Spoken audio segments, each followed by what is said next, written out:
Boa noite.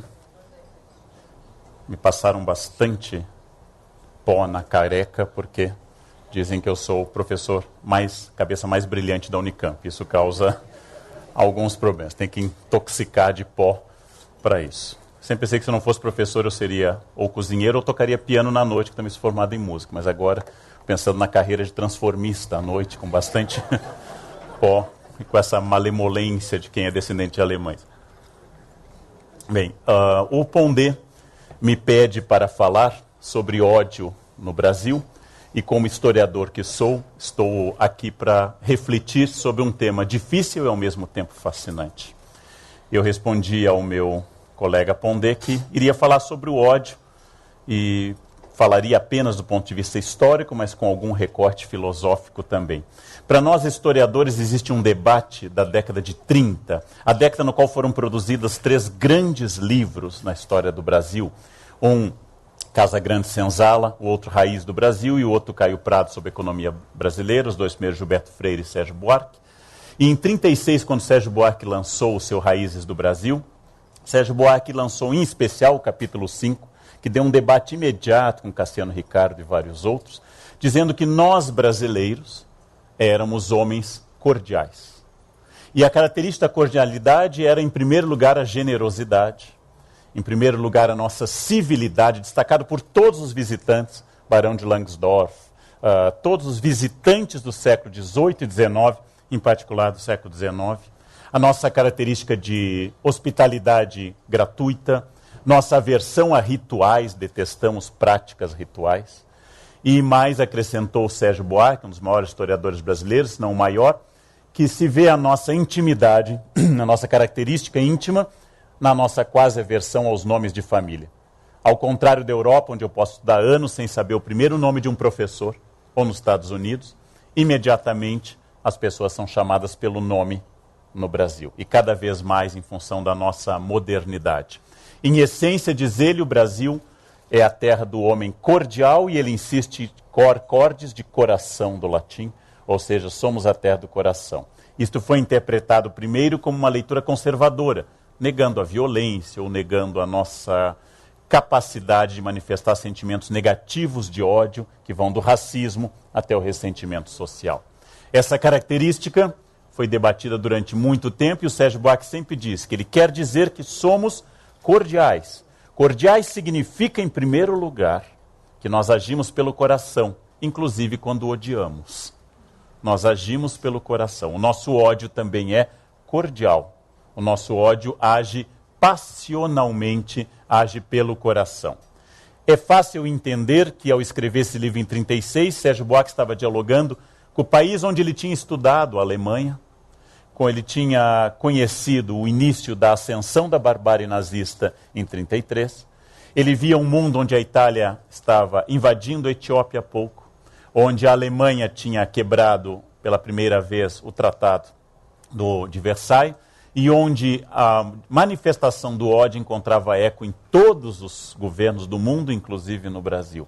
A década de 30 é uma década de ódio profundo, intentona comunista no Brasil, respondida com mão de ferro pelo governo Vargas e usada como justificativa depois para o fechamento do Estado Novo. O mundo ao redor era profundamente voltado ao ódio e o Brasil parecia, distante da guerra neste momento, uma ilha de prosperidade ou uma ilha de estabilidade, e era possível dizer que, comparado aos vizinhos, especialmente comparado ao que ocorria ao redor no mundo, como a Alemanha nazista, Itália fascista, havia uma questão de ódio profundo. Mas isto parecia ocultar o fato de que nos desenhos de Debré, no início do século XIX, na repressão do século XVII ao quilombo de Palmares, ao fato de que quando se mata zumbi de forma tão infame, ou seja, se mata inclusive costurando seu pênis dentro da boca, manifestando um ódio profundo, violento e agressivo contra a rebelião escrava, na própria instituição da escravidão, que Debré representa escravos sendo maltratados pelas ruas, nessa instituição que nos acompanhou por quase 3 séculos e meio, havia uma característica de ódio surdo, que às vezes se manifestava como em Salvador em 1835, na forma de uma explosão urbana, e de um risco que a gente chamava no século XIX de haitianismo, ou seja, de um dia os negros levantarem e derrubarem essa ordem injusta, dura e absolutamente não desejada por eles. Quando houve a repressão a Canudos com 4 expedições, sendo a última, única vitoriosa, a maneira com que se executou praticamente todo o arraial, lembrem que Canudos chegou a ser a segunda maior cidade da Bahia, quando se desenterra o corpo de Antônio Conselheiro, recentemente falecido, quando se leva as cabeças dessas pessoas para Salvador, quando se faz esse gesto, inclusive, quase que de enterro da memória dessa violência, ao fazer uma represa que vai cobrir a cidade sagrada de Canudos, havia um ódio que Euclides da Cunha notou como se ele fosse do sertão, ao dizer que havia um encontro entre o Brasil do litoral, civilizado do século XIX, com o Brasil antigo, violento. Como se o ódio não fosse característico do Brasil, mas característico dos grotões, característico do fim do mundo, característico dessa expressão rural, deste Hércules Quasímodo, como ele chama o camponês. Mas se nós imaginarmos que na Guerra do Contestado, poucos anos depois, em plena República, no século XX, se usa inclusive aviação para bombardear território brasileiro e gente brasileira, que a repressão ao contestado é de uma violência imensa e ainda não inteiramente avaliada no Brasil. Quando se reprime o cangaço, ele já em si um momento de violência, porque os cangaceiros não eram hippies pacifistas e anarquistas que passavam distribuindo papoulas e tulipas pelo interior. E a repressão, especialmente ao bando de Lampião, de Corisco, é uma repressão que representa inclusive decapitação das pessoas. E levar essas cabeças para o Instituto Nina Rodrigues, para estudar, como se dizia no século XIX, a frenologia, para estudar onde estava o mal dentro dessas cabeças. Estas não são cenas nem de um país pacífico, nem de um país harmônico, nem de um país destituído de desgraças naturais, como as pessoas gostam de dizer, não temos terremotos, não temos furacões, não temos tufões. E dizem as pessoas mais cínicas, já temos os políticos, Deus não quis aumentar o número de desgraças que o país teria, e se deu ao Japão terremotos e tufões, a nós deu o Senado e a Câmara dos Deputados. Cada povo com a sua tragédia individual. Na verdade, essa discussão sempre parece refletida num dos grandes preconceitos da história do Brasil. Vocês devem lembrar da escola, devem lembrar como professores ou alunos, e aqui vários são professores, que não aparece a expressão guerra civil em toda a história do Brasil. Nós não utilizamos a expressão guerra civil quando o Rio Grande do Sul, meu estado natal, se separa por 10 anos do Brasil. Não utilizamos guerra civil na cabanagem, não utilizamos guerra civil na sabinada, não utilizamos na balaiada, não utilizamos na Revolução de 32 de São Paulo. Todos esses movimentos são revoltas regenciais, movimentos constitucionalistas, são abriladas, são movimentos liberais. Nunca guerra civil. Guerra civil é coisa de argentino. Argentinos fazem guerra civil como antes de Rosas. Guerra civil é coisa da Colômbia e sua Guerra dos 1000 Dias. Guerra civil é coisa de gringo norte-americano, que entre 1861 e 65 levou à morte mais de 600 mil pessoas.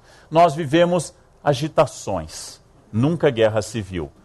Ora, se guerra civil é a guerra entre pessoas do mesmo país contra o mesmo país, nós temos vivido sistematicamente episódios de guerra civil, inclusive disfarçadas ou iminentes, como na campanha da legalidade, ou nas reações, ainda que fracas, ao golpe militar de 64. Vivemos sempre na linha da guerra civil.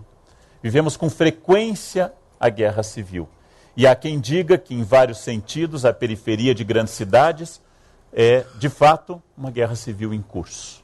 Uma guerra entre várias facções, ou pelo menos 2 facções. Mas evitar a palavra guerra civil quer dizer que exatamente nós evitamos a denominação da violência e chamamos por nomes até poéticos, como Revolução Constitucionalista de 1932, chamamos por nomes até longos e poéticos, para testar se a pessoa não é gaga e poder dizer constitucionalíssimo. Nós conseguimos, ao invés de dizer guerra civil de 32, nós conseguimos dizer apenas expressões eufemísticas, fazendo apenas uma maneira de atenuar o nosso horror estrutural a imaginar que nós sejamos violentos. Porque é uma característica do Brasil evitar tocar na violência.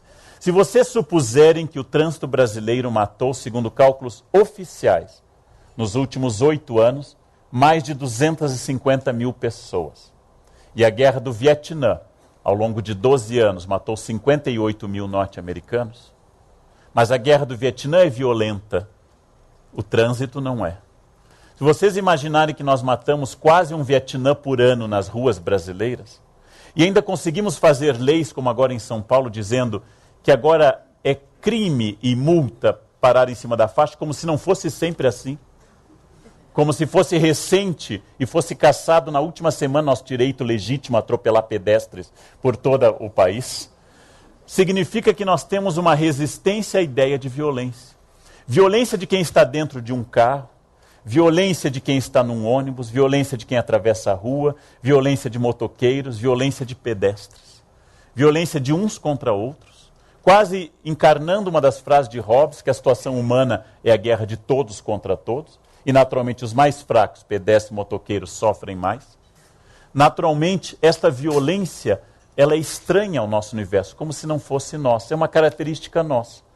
Vários amigos meus aqui de São Paulo, sabendo que eu dou aula com frequência no Rio, me dizem, você não tem medo de assalto? Como se eu estivesse saindo da cidade de La Rochelle, na França, e estivesse desembarcando num país perigoso.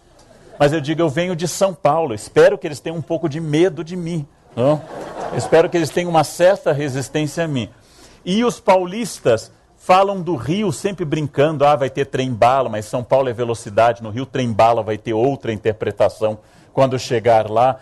Como se o Rio fosse o foco da violência e São Paulo um paraíso estável, harmônico e pacífico. É uma característica nossa. A questão crucial da história brasileira é que a violência é do outro. Ou é do sertão de Antônio Conselheiro e não de mim, na capital, na época Rio de Janeiro. A violência é de cariocas, não de mim. E se eu for paulista, a violência é de São Paulo, não de Campinas. E se eu for de Montemor, a violência é de Campinas. E assim por diante nós vamos indo, não sei até onde, até Porto Feliz, até os limites da civilização paulista, e a violência é sempre a do outro. A violência nunca é minha, a violência jamais ocorre comigo. Ela é sempre um espanto, ela é sempre inexplicável. Ela só tem sentido no outro, ela só tem sentido longe de mim. Então a primeira constatação que eu faço é que, por incrível que pareça, nós somos um povo profundamente pacífico, cercado de gente violenta fora da minha comunidade.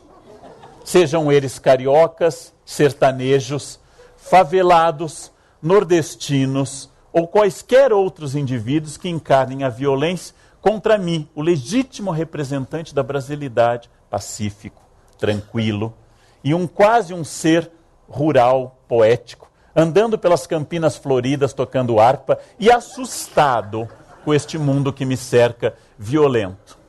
É muito curioso que quando narramos a violência alheia, assumimos uma voz de tranquilidade absoluta. Por exemplo, vocês já devem ter notado, todos os senhores aqui presentes, os que nos escutam em casa, que todas as pessoas, ao narrarem um incidente de trânsito, estão assim. Estava eu na minha faixa, a 40 por hora, com as duas mãos na direção, celular desligado. E eu estava andando na minha faixa, a 40, entre 20 e 40, quando um caminhão louco fechou a minha frente e me jogou para o acostamento, e eu disse, não faça isso, meu amigo, que absurdo.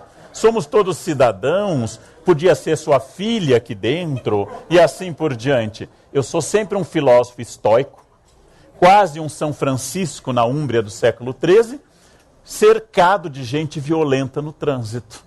Eu jamais faço um gesto obsceno, jamais digo algo. E quando eu narro uma briga em família ou com outras pessoas, eu sempre digo, aí eu disse para o meu amigo, por que você diz isso? E ele diz, não. E eu digo, calma, é preciso sentar. Por incrível que pareça, bom senso é aquilo, como diziam os filósofos do século XVI, que infelizmente Deus deu apenas a mim e a mais ninguém. E este é um problema, porque o ódio é uma realidade que nenhum brasileiro nega. Mas o que nós negamos é que ele esteja em mim, ou no meu prédio, ou na minha família. É sempre o ódio é externo. vivemos um paraíso. Este paraíso, em determinado momento, foi penetrado pelo invasor, que pode ser o imigrante, ou pode ser os cunhados, os genros e as noras. A nossa família era perfeita, até que resolveu se reproduzir. Esta fantasia é clássica. Nós vivíamos muito bem, até que resolvemos nos reproduzir. Como vocês devem constatar, eu acho que ninguém vai discutir até aqui, nós temos uma certa animosidade ou uma certa resistência aos famosos ódios históricos. Aquele que os romanos e cartagineses, durante as guerras púnicas, narravam na figura de Aníbal, herói da Segunda Guerra Púnica, mais importante, que levado pelo pai ao altar dos deuses na grande Cartago, na cidade semita e fenícia de Cartago, no norte da África, jurou diante do fogo dos deuses que não descansaria enquanto não destruísse Roma. Fazer uma criança jurar ódio tão cedo, e ódio eterno, e cumpri-lo. Aníbal atravessa os Alpes com elefantes, imagina o esforço, nos teleféricos, aqueles elefantes imensos, atravessando o passo, talvez, de São Bernardo ou São Gotardo. O esforço de Aníbal é o esforço nascido de um juramento feito a uma criança. E nós achamos sempre que as crianças são naturalmente e inclinados sempre ao mais profundo pacifismo. Quem diz isso jamais entrou numa sala de aula. Jamais acompanhou a profunda maldade que crianças e adolescentes têm uns com os outros. Não me refiro a casos trágicos e extremos em que uma criança atira na professora. Me refiro a casos gerais, essa é uma exceção ainda. Me refiro a casos gerais desta maldade que persegue permanentemente, que quando eu era criança era implicar com alguém, hoje é bullying. Não, hoje mudou de nome, hoje traumatiza. Na minha época não traumatizava, hoje é bullying. Estes ódios infantis, esta maldade de adolescentes, profunda, e de professores também, bom, uns contra os outros, entre si como colegas e contra os alunos. A primeira constatação que eu faço até aqui, nesse início, como nosso leitmotiv, é que nós temos indicativos muito fortes e concretos de ódio de toda espécie, raciais, historicamente raciais. Temos ódios econômicos, sociais e políticos, latentes e às vezes que explodem em movimentos. Temos uma generalizada e paralela incapacidade de perceber o ódio em nós e uma capacidade profunda de notá-lo no outro. Se tivéssemos conosco, isso já é denunciado desde os grandes filósofos gregos até o Evangelho, se tivéssemos conosco o mesmo rigor que temos com os outros, o mundo seria outro. Mas também construímos paralelo a isso que há lugares sem males. Os livros didáticos, tanto a esquerda como a esquerda idealizando o futuro possível e a direita idealizando um passado improvável, um dizendo que antes tudo era melhor e outro dizendo que tudo pode ser perfeito se nós fizermos a revolução. Tanto a esquerda e a direita nos prometem, em meio a profundos gestos de ódio e revolução, que houve momentos ou haverá momentos que, se voltarmos a eles ou o construirmos, serão momentos perfeitos como o mundo indígena. Quando falamos, dotados de um senso crítico não de todo errado, que Cabral invadiu o que viria a ser a Bahia, é verdade. Mas nos esquecemos que aqueles índios ali haviam invadido aquela costa e devorado os povos sambaqui que ali moravam antes deles. É verdade que a presença portuguesa é de uma violência, de um genocídio impressionantes. Haja vista que a costa brasileira fica quase despovoada por completo em poucos anos. Mas não se deve construir em oposição a esta violência a ideia de que aqui habitavam indígenas que cantavam poemas árcades e andavam para lá e para cá também em felicidade absoluta. Esta é uma fantasia construída por Montaigne quando escreve seu ensaio sobre os canibais, ou seja, no seu livro de ensaios, que é o livro primeiro. Esta é uma fantasia construída por alguns pensadores contemporâneos e antropólogos, especialmente os não críticos. Ou a ideia de que o mundo rural é de uma absoluta tranquilidade, que o mundo rural é onde não ocorrem as violências da cidade grande, e assim por diante. Por que nós temos tal horror ao ódio, já que ele existe? Por que nós temos resistência a reconhecer que o ódio é onipresente e universal, tirando nossa família, nosso condomínio, como já identificado, e nossa cidade. Talvez pela nossa formação dominantemente cristã. Apesar da importante presença de outras religiões, o Brasil é dominantemente um país ainda cristão. E nós aprendemos no Sermão da Montanha, capítulos 5, 6 e 7 de Mateus, que são bem-aventurados os pacíficos. Aprendemos com Dante o quadro dos iracundos, os que odeiam, os dotados de ira, como um pecado capital. A ira é um pecado capital. A ira nos condena ao inferno. Os pacíficos herdarão o reino de Deus. A raiva desfigura as pessoas. Perdoar é absolutamente uma necessidade e um impositivo cristão, ainda que naturalmente seja uma utopia permanente. Poderia ser também ilustrado sempre pela imagem dominante no Brasil de um pensamento conservador. Já que ódio remete à revolução e agitação social, já que ódio remete a mundo de ponta cabeça, expressão de Christopher Hill, já que ódio remete a essas coisas, nós deveríamos então representar o Brasil como um quadro cor-de-rosa, como um quadro como aquele que tantas vezes se acusa Gilberto Freire, às vezes injustamente, às vezes com justiça, de um país muito harmônico. Aquele quadro que aparece em outra situação, no filme O Vento Levou, que é um filme conservador, de 1939, que, representando a escravidão no sul dos Estados Unidos, mostra a primeira cena, o fim de um dia de trabalho, e mostra como era gostoso ser escravo. Que maravilha! Eles não querem parar de trabalhar o tempo todo, é uma maravilha. As pessoas se amavam profundamente dentro da escravidão. É um pensamento conservador. Uma das características do pensamento crítico é ter destacado sempre a profunda violência da existência humana. E do pensamento conservador foi ter destacado a linearidade pacificadora desta sociedade construída desta forma. Ora, se é fácil entender por que é que nós evitamos falar no ódio, e porque temos horror a falar no ódio, se temos horror inclusive a falar nas coisas mais elementares destas raivas, difícil entender porque ele permanece, porque é uma sociedade marcada por tanta dissensão. É possível pensar num sentido mais amplo, a resposta clássica e bastante linear que eu vou dar, perdoem-me os filósofos, dos três grandes pensadores que tentaram definir natureza humana. Hobbes, a partir da obra O Leviatã, como o estado da guerra de todos contra todos. Somos naturalmente violentos. Não nos matamos porque há repressão e poderes maiores. Somos naturalmente voltados à violência. Já, por exemplo, Rousseau, que vai estabelecer que somos absolutamente inclinados à bondade, à tranquilidade e à vida pacífica. Mas aprendemos a mentir, a roubar e a matar em função da sociedade que nos corrompe. E por fim, todos empíricos, especialmente os empíricos como Locke, que vão dizer que nascemos tábula rasa, folha de papel em branco, e aquilo que vai ser escrito na nossa personalidade depende exclusivamente das nossas experiências.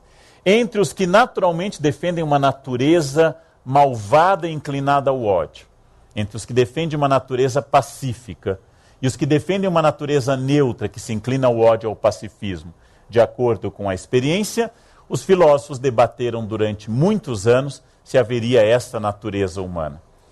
Por que que o ódio permanece? A Bíblia nos dá uma pista muito ambígua, mas muito interessante.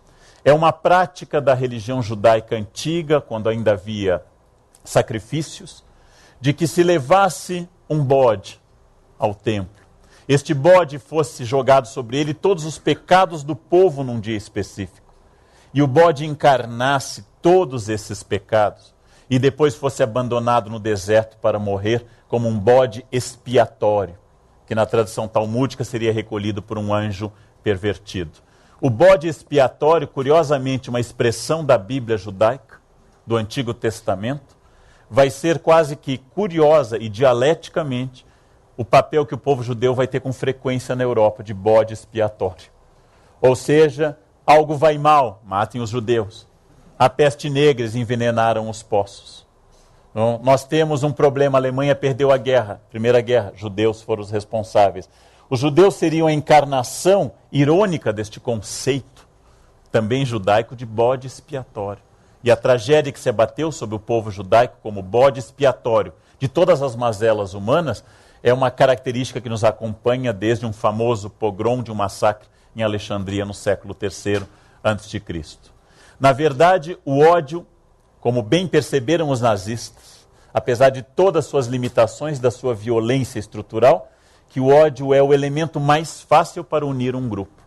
Na minha experiência de professor, as salas de aula são divididas em grupos incomunicáveis e mutuamente hostis, que se agrupam por renda, forma física, melanina e opção sexual em grupos mais ou menos definidos na sala.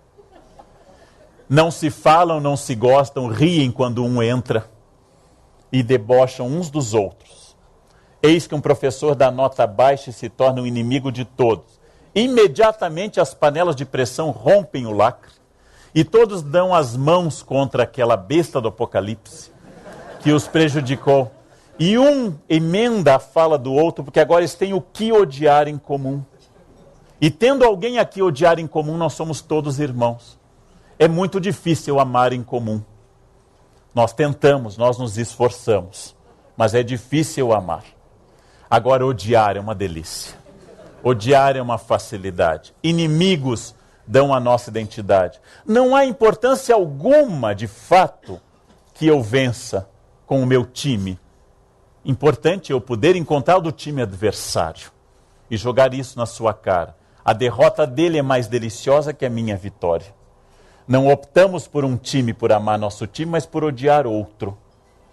O ódio e o bode expiatório nos fazem lembrar o pensamento do grande Tácito na Roma clássica, que dizia que os homens apressam-se mais a retribuir um dano do que um benefício, porque a gratidão é um peso e a vingança é um prazer.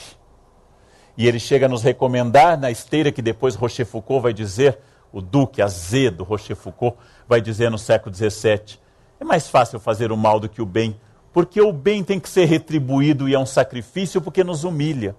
Se você me emprestou dinheiro, se você me ajudou, se você me ouviu, você será sempre a testemunha da minha fraqueza, que eu não tive dinheiro suficiente, que eu fui fraco a ponto de chorar, ou fui traído e fui chorar minhas mágoas corníferas com você. E você sempre será a memória dessa dor. Mas se você me fez um mal, eu tenho um motivo para viver e para acordar. E quando eu penso em descansar, eu penso, mas ele ainda respira. E eu preciso lhe atacar. Porque o ódio me torna superior a você, já que foi você que me atacou. Enquanto que a gratidão me torna inferior a vocês. E aí vocês entendem porque o ódio seja, inclusive, tão racional. Tem que ser preparado e comido frio no Conselho dos Espanhóis. Porque ele tem que ser degustado lentamente. Enquanto que a gratidão eu devolvo, tá, muito obrigado, tá? E devolvo o dinheiro, o ódio tem que ser degustado intensamente e ao longo dos anos. Como dizia uma famosa pensadora do XIX, quando uma mulher odeia um homem, deve falar mal dele. Se odeia profundamente, deve atacá-lo em público. Mas se odeia estruturalmente, se odeia como a coisa mais importante da sua existência, deve casar com ele. Porque essa é a única maneira de todos os dias, para o resto da eternidade, jogá-lo. Eu sempre digo que é um equívoco da Igreja Católica, querendo afastar o sexo dos padres e das freiras, obrigou-os à castidade. A única coisa que faz isso é o casamento. Devia tê-los obrigado a casar para que nunca mais pensassem em sexo por o resto da eternidade. Que a única coisa que afasta sexo do mundo é o sagrado laço matrimonial. O pijama é a mortalha do sexo, necessariamente. Naturalmente, tirando os casais aqui presentes que são felizes, naturalmente. Precisam lembrar sempre disso. Tirando a nossa família e os casais aqui presentes, os vizinhos, nossos vizinhos. Muito bem. Voltando ao nosso tema do ódio. Vivemos aquilo que as feministas chamam com toda razão, uma grande contribuição ao nosso pensamento sociológico, uma sociedade voltada ao masculino, uma sociedade falocêntrica, uma sociedade que constrói obeliscos e não monumentos femininos. Uma sociedade que pensa Deus pelo masculino, uma sociedade que denomina como positivos todos os animais masculinos de vida sexual intensa, tigrão, galo, garanhão. E pelo agressivo e pejorativo, todos os animais femininos, galinha, piranha ou vaca. Vivemos uma sociedade falocêntrica, uma sociedade voltada ao masculino. E quando eu digo falocêntrica, não quero dizer uma sociedade de homens, quer dizer uma sociedade de pensamento masculino, educada desde o berço pela mãe que diz ao menino, não chore, porque homem não chora. Quando eu digo sociedade falocêntrica, é aquela que homens, mulheres, hétero e homossexuais, bissexuais, transexuais, hipersexuais, consideram no fundo, e quase sempre, o masculino superior ao feminino. E esta sociedade, infelizmente, associa a briga, o ódio, tirar satisfação como algo profundamente masculino e sinal de força. E a harmonia, voltar atrás, pedir perdão ou engolir calado a ofensa como feminino e sinal de fraqueza. Não é de todo errado imaginar que a primeira pessoa a cobrar que o marido tire satisfação de outro que agride a esposa seja a própria esposa. Você não vai falar nada, ele me ofendeu. E se eu disser, deixa disso, mulher, perdoar 70 vezes 7, errar é humano. Ok, mas você é um homem ou é um rato? E vai começar, porque afinal eu preciso casar e namorar o vitorioso. E o vitorioso briga. O vitorioso tira satisfação. O vitorioso não engole calado. Quem engole calado é fraco. Quem engole calado é quem negocia. E quem negocia é quem perdeu razão. Nós valorizamos a decisão direta e absoluta. Não é à toa que em sala de aula causa tanto sucesso dar uma aula sobre Hitler. E os alunos praticamente ignoram Adenauer, o homem que salvou democraticamente a Alemanha no pós-guerra. Falamos daqueles que vencem e impõem ao inimigo o seu ponto de vista, mas temos uma certa restrição às personagens negociadoras e pacifistas. Nós gostamos do falocentrismo, daquele que mostra força, e o ódio é uma demonstração de força. E este ódio é o prazer que temos em narrar quando fizemos uma empresa de telefonia retroceder, por exemplo, em alguma cobrança, o cartão de crédito. Não importa que sempre percamos ao final, porque somos incapazes de ouvir a gravação até o final. Mas nós somos capazes. Aí eu liguei para eles, eu vou para o jornal, vou estar na primeira, vou estar meus advogados, todos meus advogados em cima de vocês. E aí a família ouve e tem reações bovinas. Concordam com isso. Aí eu mostrei quem é o homem na relação. E se eu disse, eles cobraram uma ligação a mais, mas também é tão pouco, para que brigar? Né? Aí eu pareço frouxo. Logo, o ódio, além de conferir unidade, o ódio no Brasil confere força e dinamismo e ação. O ódio é visto como uma capacidade de ser dinâmico. Nós temos um interesse pela violência que é estranhíssimo. Em primeiro lugar, paramos quando há um acidente, o maior engarrafamento é do outro lado da rodovia. Em busca de um cadáver, uma víscera, um cérebro, alguém esquartejado na estrada, em que eu possa, como Schopenhauer diz em Paregre para Lipomena, ter o único prazer da vida. Ai, não foi comigo, pelo menos. Diz Schopenhauer que o único prazer da vida é quando a ovelha está no pasto e o lobo ataca a vizinha, e não a ela. Isso é o único prazer. Nós somos capazes de assistir e publicar cenas de luta em que homens se esbofeteiam até o sangue e até ficarem desacordados. E ao invés de sermos internados com transtorno agressivo, obsessivo, ao invés de nos darem inteiramente algum remédio para acalmar esse distúrbio, nós pagamos ingresso para isso. E pagamos no pay-per-view. E comentamos e fazemos bonequinho dos lutadores. E louvamos a violência. Horrorizado, eu vi há pouco na Inglaterra, se fez isso com 2 crianças num ringue. 2 crianças em Vale Tudo. Agora, ou seja, é a violência, especialmente a masculina, é a violência que nos seduz e nos deleita. Nenhum jornal na história jamais pôs na manchete a seguinte notícia. Setembro, floresceram os ipês amarelos. Cidade coberta de flores. Por todo lado há ipês amarelos. E há pouco havia os roxos, é o espetáculo da vida. Ninguém jamais fez essa notícia. A notícia em geral é, hoje começou a primavera. né? Poluição aumenta em São Paulo. Ou seja, nós temos um deleite pela força e pela violência. E somos capazes de noticiar grandes desmatamentos, com toda a razão, mas incapazes de denunciar ou anunciar florescimentos. Ou simplesmente cenas pacíficas, né? Namorado beija namorada no Ibirapuera, primeira página. Casal, completando bodas de ouro, desfila de mãos dadas e conversam animadamente após 50 anos de casado. Não. Mas madrasta joga enteada pela janela sob os olhos do pai, e isto ocupa a nossa atenção por uma década inteira. Que significa que nós resistimos, não gostamos, temos uma natural resistência ao bem e ao pacifismo. Cria-se um paradoxo. O ódio é feio. Assumi-lo é um horror. Acusar alguém de estourado ou iracundo, palavra mais sofisticada, é acusar alguém de ser desequilibrado. Essa pessoa deve fazer pilates, deve tomar mais chá, deve tomar florais de Bach, de Beethoven, deve fazer algo que o acalme mais. Esta pessoa precisa se reequilibrar. Mas, com frequência, entendemos que a violência e o ódio estão ao lado, na torcida do outro, no vizinho, no síndico, na esposa ou no marido, no namorado ou na namorada, nos filhos que me respondem com agressividade, enquanto eu sempre falo, sou seu pai, você precisa olhar a realidade, eu te amo, meu filho. Filho, mas eu sou seu pai, meu amor. Somos sempre um monumento pétreo ao equilíbrio, salvo sempre quando não somos. Matamos por ódio.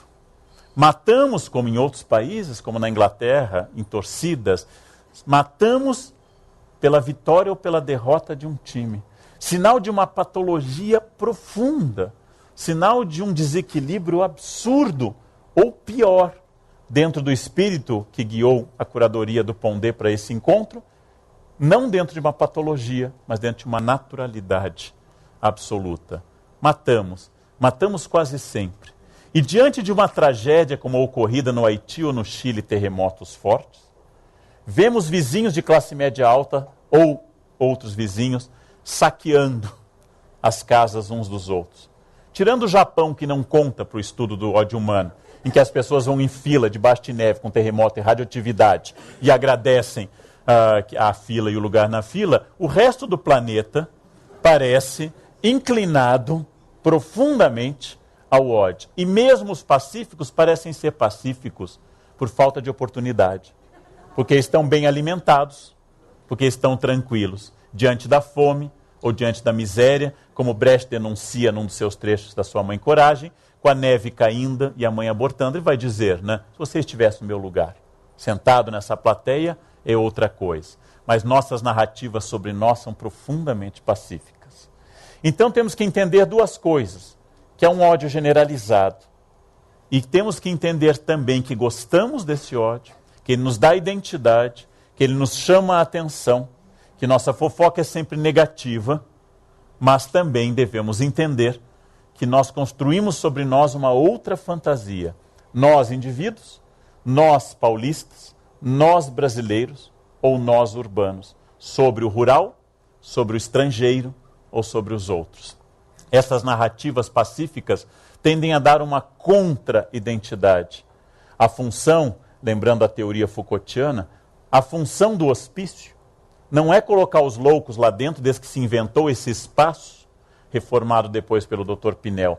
A função do hospício é garantir que os que estão fora não são loucos. Os que estão fora olham e dizem, bom, eu não estou lá, então eu devo ser normal. Esta é a função do hospício. Dar um metro, uma régua, para que os de fora se sintam normais. Quando o genial Machado de Assis brinca com esse critério no Alienista, ele vai dizer, passado por um exame rigoroso, todos, com exceção dos presentes aqui, os que nos assistem em casa, seriam internados num hospício. Por algum motivo seriam internados num hospício. Temos um discurso de horror ao pretenso ódio externo, seja ele xiita no Irã, seja ele de fundamentalistas de toda a espécie, seja de terrorista, seja do que for, nós temos um horror ao ódio externo. Chegamos a fechar os olhos em cenas violentas nos filmes e manifestar imediatamente nossa restrição a esse ódio. Mas criamos categorias novas no mundo contemporâneo. Ao invés dos crimes famélicos, os crimes tradicionais para obter comida, como era a regra, nós temos hoje crime de status e de tecnologia. Eu roubo seu iPod, seu iPad, porque sua conexão é mais rápida do que a minha. Eu posso tolerar tudo, menos que a sua conexão seja mais rápida do que a minha, menos que você consiga baixar vídeos mais rapidamente do que eu. Os saques em Londres mostraram uma novidade agora no mês de agosto. Não mais jovens atacando farinha de trigo, mas jovens atacando iPhones. Jovens atacando tênis de marcas. Respondendo a um novo tipo de violência, a sociedade que estampa no rosto de todo mundo os bens absolutos e sempre nos diz, você não tem. Eu tenho e você não tem. Então este ódio de consumo, este ódio que me leva a ser incessantemente um consumidor, é uma novidade dessa pós-modernidade. Uma novidade que nos tornou numa categoria nova, tão bem explorada pelo professor Pondé em tantos textos. Pela primeira vez na história, os homens modernos do século XX para o XXI são obrigados a serem felizes e a manifestar essa felicidade. A geração da minha avó, quando tudo estava correto, minha avó Maria dizia, tudo bem, vó? Indo, era um gerúndio, levando, como Deus quer. Eu jamais ouvi minha avó dizer, eu estou muito feliz, meu neto, explode no meu ser uma felicidade absoluta. E eu me sinto muito bem hoje. Jamais a ouvi dizer isto. Minha avó era obrigada a dizer, indo. Quando tudo estava bem, a gente vai levando, é um dia depois do outro. Nós somos obrigados a sermos felizes. Somos obrigados a sermos bons pais, bons maridos, bons profissionais. Ainda temos certo equilíbrio emocional, a malhar e sermos positivos.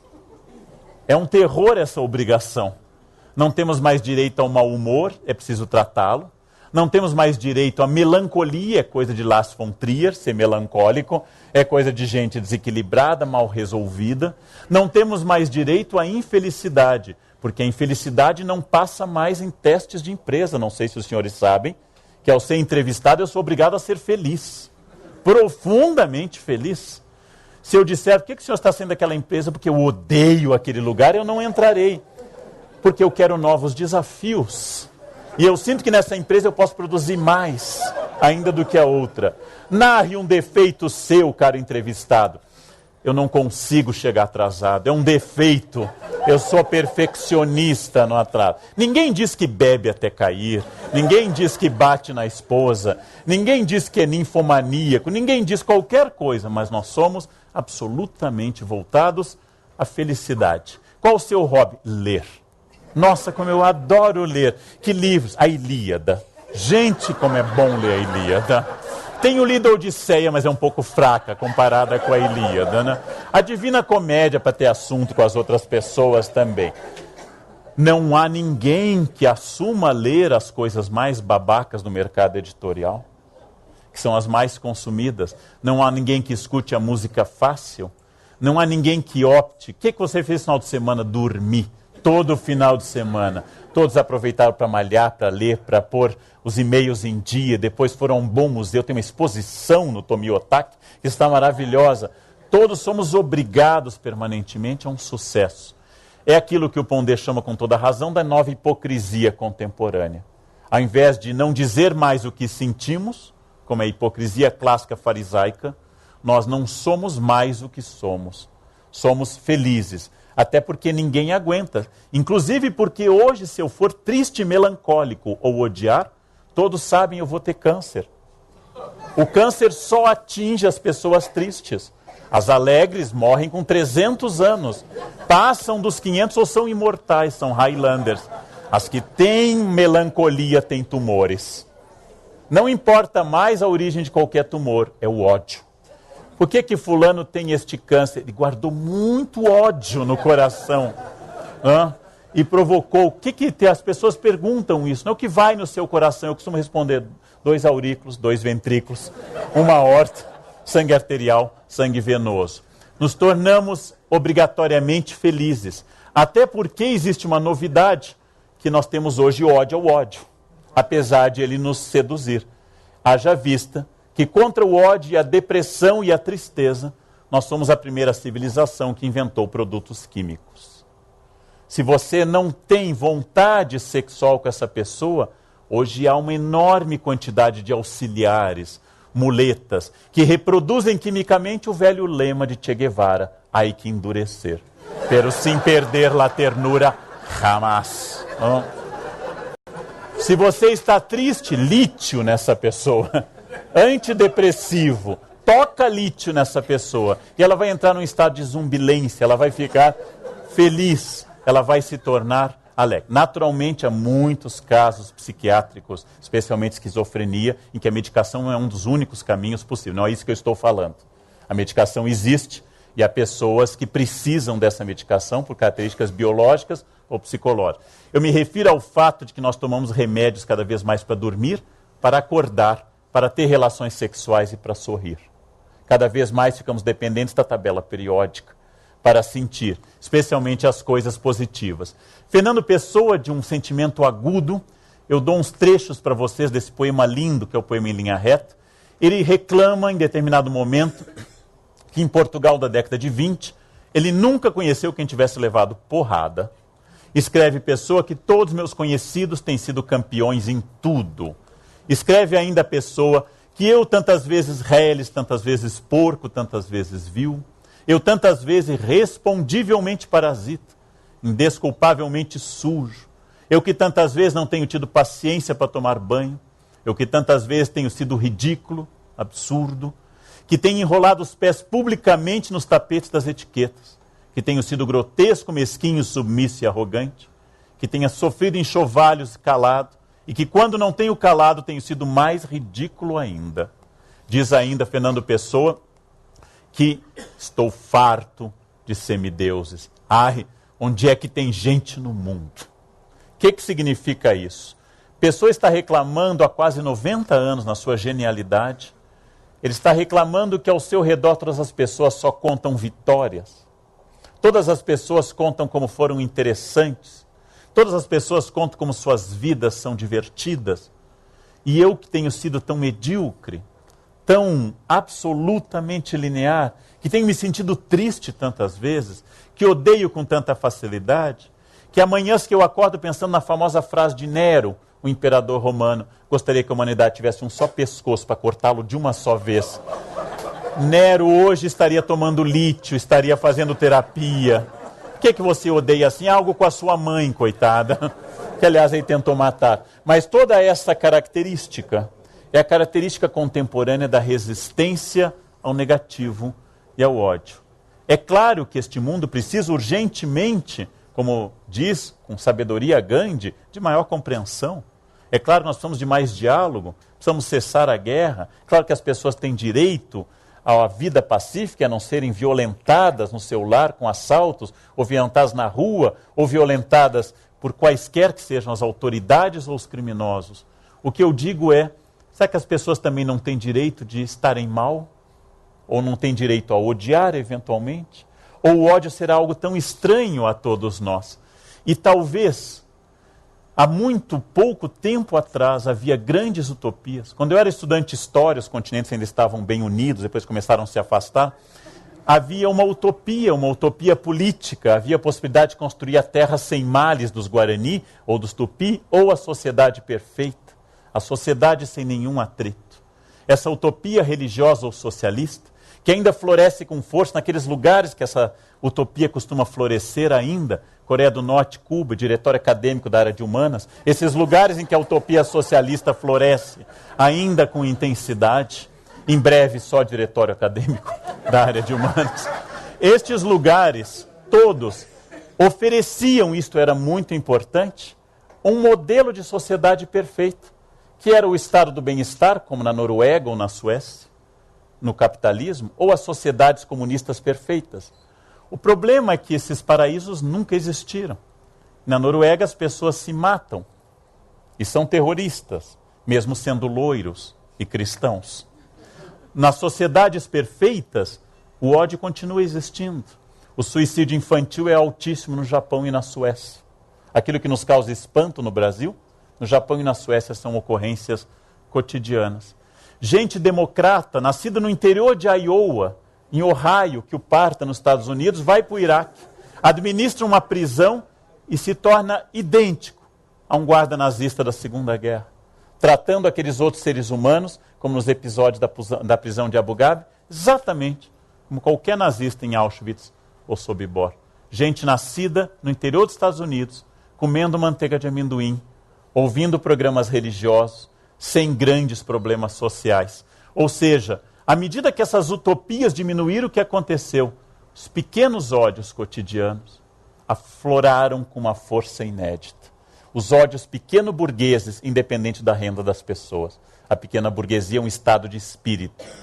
É aquele que comete o pecado essencial do pequeno ódio, que foi definido em todas as culturas, mas particularmente na cristã, como a inveja. Aquilo que Tomás de Aquino chama de a tristitia alienum bonum, a tristeza pela felicidade alheia. Aquilo que Nelson Rodrigues esclareceu, que no Brasil o êxito pessoal é um insulto, e um insulto à minha pessoa. Eu posso tolerar com grande resignação a dor alheia. Eu posso me solidarizar com o câncer dos outros, mas não me venha contar sucessos. Não me venha contar, eu estou bem, estou ganhando bem, estou amando, acabei de comprar um carro novo. E dentro de mim, o pequeno demônio da inveja vai dizer, que bom, né? Que bom que você comprou um carro novo, mas roubam tanto no Brasil, né? Chama tanto a atenção, você não preferia um golzinho usado? Uma Brasília colada com araldite e durepox? Você não acha melhor, mais espaçoso, né, nesse caso? Ou seja, a inveja é uma manifestação clara, diferente da cobiça, que é a vontade de ter o que você tem. A inveja é a tristeza pelo que você tem e não querer para mim. Por isso que não existe inveja boa. A inveja é a expressão clara desses pequenos ódios. Aqueles que a Hannah Arendt, num livro brilhante sobre o caso de Eichmann, o criminoso nazista capturado em Buenos Aires, levado para julgar e enforcado em Jerusalém. A genial Hannah Arendt, essa filósofa alemã que foi para os Estados Unidos, escreveu no livro Eichmann em Jerusalém essa expressão. O mal não é extraordinário. O mal não está inteiramente fora das pessoas. O mal não é um monstro. O mal não tem os olhos verdes com que Shakespeare definiu o demônio do ciúme. O mal é banal. O mal é comum. O mal é presente. O mal está em muitos lugares. O mal está mais disseminado. Porque Eichmann, diz ela, não era um homem particularmente ruim, era um bom pai de família, como vários assassinos. Não era um homem que andava esfregando as mãos como um Nosferatu, que andava pelas sombras. Era um trabalhador que mandava fazer isso. Vá lá, mate 1 milhão, ele matava. Era trabalhador, ordenado, sistemático, pontual, como as pessoas responsáveis e os grandes genocidas também. Ele era absolutamente ordenado.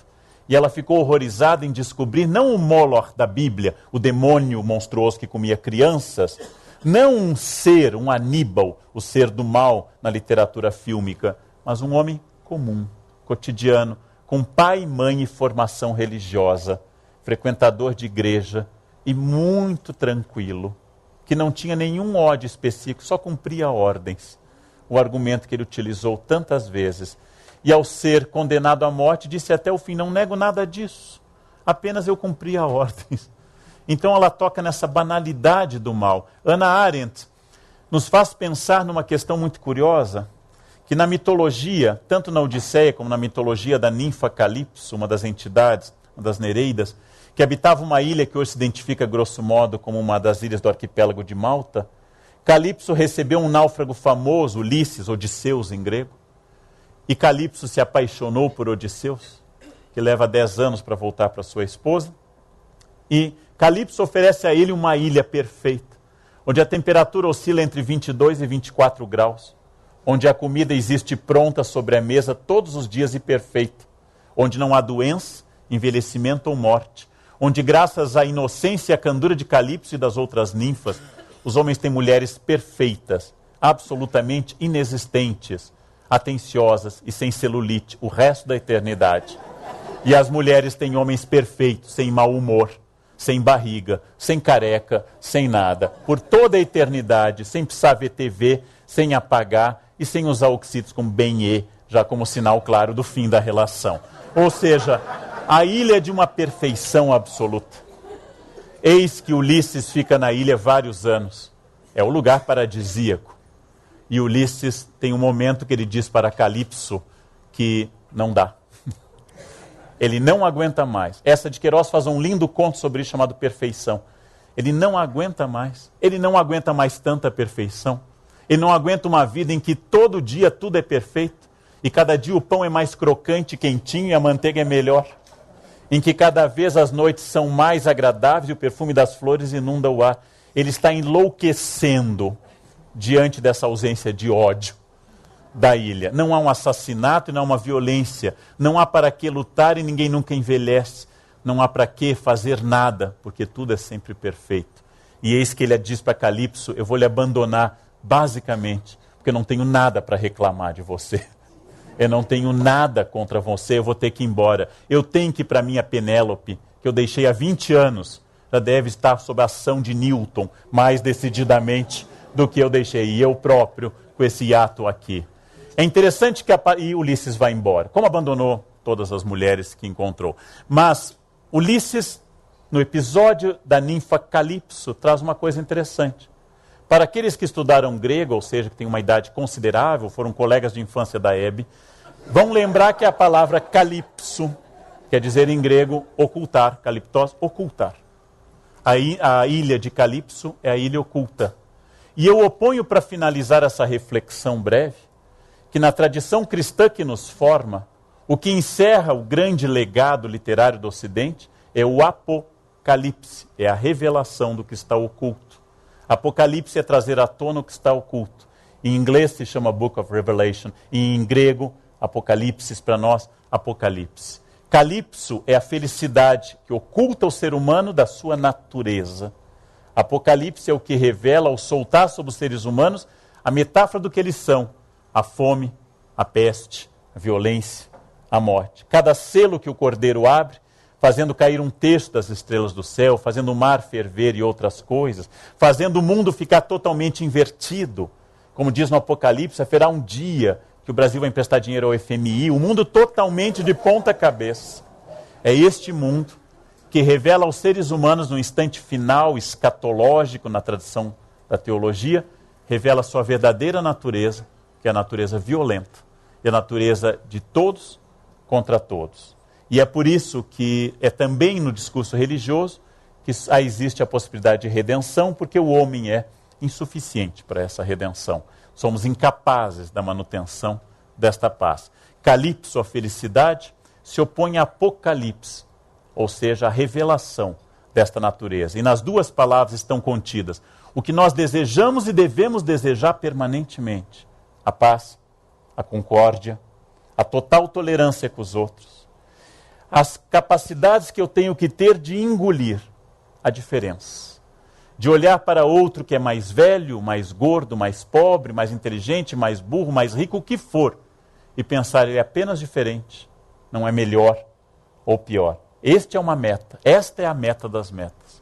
Mas não obstante, a realidade são os 4 cavaleiros do Apocalipse, as nightmares, ou seja, as éguas noturnas, aquelas que habitam os pesadelos, aqueles cavalos de Diomedes na mitologia, aqueles que comem carne humana, aqueles que estão sobre nós, que se é verdade que a nossa capacidade de amar é quase sempre uma reação permanente na história do Brasil, de perdoar, de votar no político que foi caçado por corrupção, por capacidade de perdoar ou por falta de consciência política, ou as duas coisas, a nossa capacidade de não odiar por muito tempo, tirando talvez um país vizinho, não odiar permanentemente nenhuma outra entidade, de não termos esse discurso em que a identidade inteira é baseada no ódio, como nos parece ser de algumas pessoas, de algumas regiões do globo, cuja única identidade parece vir do ódio, se é imensa a nossa capacidade de superar algumas coisas, se não vivemos um horror tão generalizado como a Segunda Guerra, é verdade também que isso dialoga permanentemente com a revelação, com o Apocalipse, que a sociedade brasileira, como todas as sociedades, tem um potencial imenso para o ódio. Geralmente, para encerrar, isso é dito, que a nossa capacidade para o ódio nós temos que nos conformar. que eu digo é exatamente o contrário.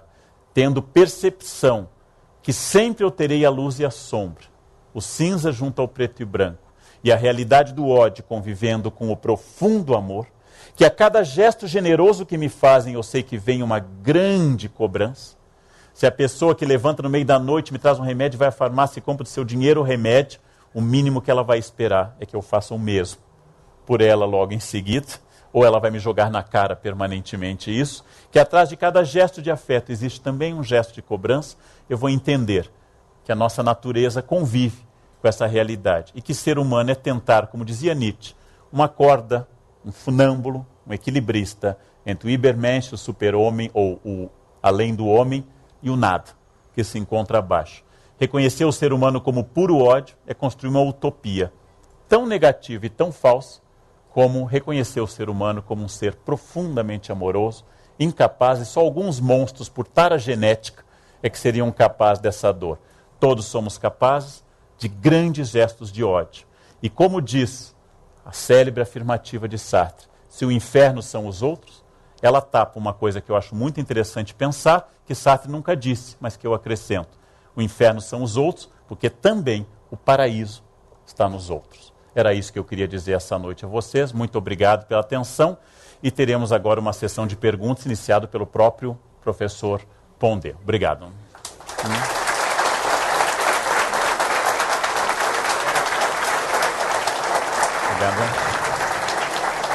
Bom, depois dessa brilhante palestra e provocações fantásticas do Leandro Carnal, que mais, né? Nós temos agora muito para refletir. Então, começamos com a pergunta do Pondé e logo em seguida vocês levantarão uma mão, né? Na ordem, serão atendidos por Cláudia e Gabi, que estão com o microfone. Procurem serem objetivos, porque com certeza teremos muitas perguntas, né? Que o Leandro provocou. Então, passamos para a pergunta do curador. Leandro Carnal, depois do período de colonização do Brasil, essa mistura entre português, índio e negro, e todos os problemas que a gente teve, o povo brasileiro é de fato um povo dócil, ou às vezes a gente deve pensar no povo como alguma coisa perigosa? Bom, se entender como povo aglomerado... Leandro Carnal... Eu tenho medo. Ah, desculpe, tem outro. Não? É a mesma? É isso? É essa. Se entender como povo aglomerado, eu tenho muito medo de povo. Massa, chusma, ralé, como diz a mãe do Kiko, né? Gentalha, andando em grande grupo, eu tenho um certo medo de povo. Seja ele aristocrático, burguês ou popular. Eu tenho medo de aglomerados. Mas a pergunta do Pondé vai num sentido muito interessante. Desde o século XIX, desde que von Martius, o pensador de ascendência austro-alemã, disse que a nossa história tem que ser contada pela costura da tradição negra, branca e indígena, que nós traduzimos na forma de livro didático, de exposições ou de arte, nós traduzimos a ideia de que nós somos uma costura de raças e que alguns disseram mais harmônica e outros mais atritada. Há um certo problema nessa frase, porque não há povo que não seja uma mistura de raças. Uma vez, num debate na Europa, com uma inglesa e com uma espanhola, elas disseram que a minha defesa da ideia de que somos todos mestiços é porque eu era brasileiro. E sendo brasileiro, eu era misturado. E eu respondi a essas simpáticas senhoras que é verdade, que eu era brasileiro e, como tal, eu era, pelo menos, a presença de negros, de indígenas e de europeus. E que ela, espanhola, era, pelo menos, a presença de celtas, de gregos e fenícios, de romanos, de visigodos, árabes e judeus. Tudo isso misturado, no caso dela, puxou, isso eu não saberia dizer em espanhol nem em inglês, puxou para o beijinho, no meu caso, para o brigadeiro. Essa é a única diferença, que no dela misturou e ficou beijinho. No meu misturou, ficou brigadeiro.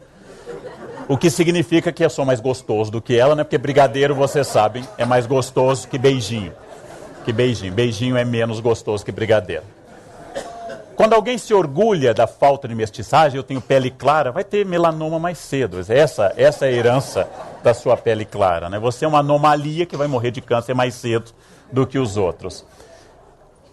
Quando nós construímos que nós temos atritos entre as pessoas por questões raciais, e eles existem de verdade, Nós temos violências inumeráveis no Brasil a este respeito, que começaram a ser combatidas ultimamente, tanto pela lei como pela educação, e ainda enfrentam bastante resistência.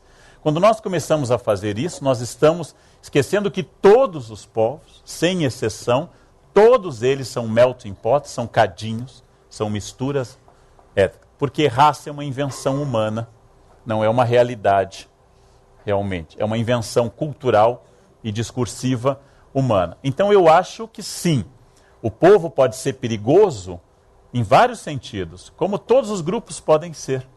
Como podem ser perigosas as elites, como podem ser perigosos os operários, como podem ser perigosas todas as elites, que Tocqueville já denunciou no século XIX que a democracia não é a garantia da felicidade na Terra. Não que Tocqueville de fato não gosta da democracia, acho que até não gosta tanto, mas ele denunciou que essa democracia não é a garantia para tudo isso.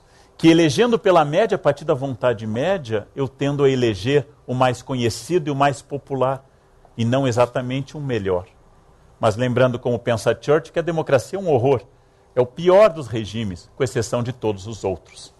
Porque não achamos ainda um sistema mais eficiente, que se oponha a ela e garanta maior equilíbrio. Então, concordo com o Pondé, com o curador, que é uma violência específica no Brasil, em que violências de classe se somam a violências étnicas. Violências racistas e violências de posse de bens se sobrepõem aqui a violências políticas, ao nosso mandonismo e à nossa capacidade de fazer coisas em oposição e ódio aos outros. Só que eu não acho isso nem um pouco original, nem um pouco especificamente nosso. Acho até que por vários motivos há lugares como o Brasil e como a Índia, que apesar de terem um alto grau de contradição social, uma profunda divisão étnica e práticas de ódio impressionantes, é curioso que não haja ainda mais ódio, dado o grau desta violência social. É curioso que ocorra assalto só em algumas vezes que a gente sai à rua, e não em todas as vezes. Ou seja, é curioso que isto ainda não faz, exatamente como disse Montaigne, que os índios do Brasil não entendiam ao olhar franceses magros e pobres, e gordos e ricos, como aqueles não se grudavam no pescoço daqueles. Montaigne já não entendia o poder, por exemplo, de um clássico de futebol ou de uma novela e sua capacidade de impedir que isso ocorra, pelo menos naquele horário, especificamente. Então eu acho que a violência existe, é uma realidade, ela não é tão notável quanto talvez devesse ser, dada a contradição social que nós vivemos. Alguma questão fora o curador ou tem outra do curador? Não sei. Não? Público, então, por gentileza. Boa noite, professor Karnal. Boa noite. Duas perguntas. A primeira é relacionada à mídia, principalmente a mídia sensacionalista, que mostra casos diários de violência na TV. Como isso contribui principalmente para a classe média, para a relação de ódio que se constrói no Brasil. E... Não, seria essa pergunta, sim. Ok. Eu não tenho uma resposta clara porque há especialistas como o Moore nos Estados Unidos que defende abertamente no seu documentário, que é sobre aquele massacre numa escola em Columbine, ele defende abertamente que a violência nos Estados Unidos é fruto da televisão e da mídia. Como historiador, eu tendo a desconfiar dessas respostas, porque a televisão brasileira é da década de 50. A possibilidade de ter havido assassinatos antes dessa data no Brasil. Aí dizer, não, isso é fruto já da imprensa. A imprensa do Brasil é de 1808, que significa que Palmares e outros episódios foram resolvidos dentro de uma profunda harmonia. Dawkins, eu vou parecer fugir da sua pergunta, mas exatamente eu vou ao encontro dela. Dawkins, o autor do livro God a Delusion, diz no início uma frase que eu discordo inteiramente. Ao defender os ateus, ele diz o seguinte: imagine um mundo sem Deus, um mundo sem religiões, um mundo sem atritos religiosos. Este é um mundo de paz. Um mundo sem Deus é um mundo de paz. Infelizmente, se a resposta fosse tão simples, eu seria um ateu militante. Infelizmente, os dois maiores genocídios do século XX, a União Soviética e a China comunista, foram feitos por estados ateus, seguidos de estados religiosos, como a Itália fascista, ou seguidos em nome da religião em períodos anteriores, como a Inquisição, ou a conquista de Jerusalém em 1099, ou a retomada de Jerusalém no século seguinte. O que significa isso? Que nós humanos matamos com Deus, sem Deus, contra Deus, a favor do ateísmo, em sociedades capitalistas, em sociedades socialistas, no século XX, XXI e no 20 a.C. Então a minha teoria é que sim, a TV demonstra caminhos, metodologia e reflete aquilo que a gente chama de uma espécie de sentido de cópia, de emular a violência. Muitos desses crimes de adolescentes com armas nascem de cenas vistas na televisão ou em jogos.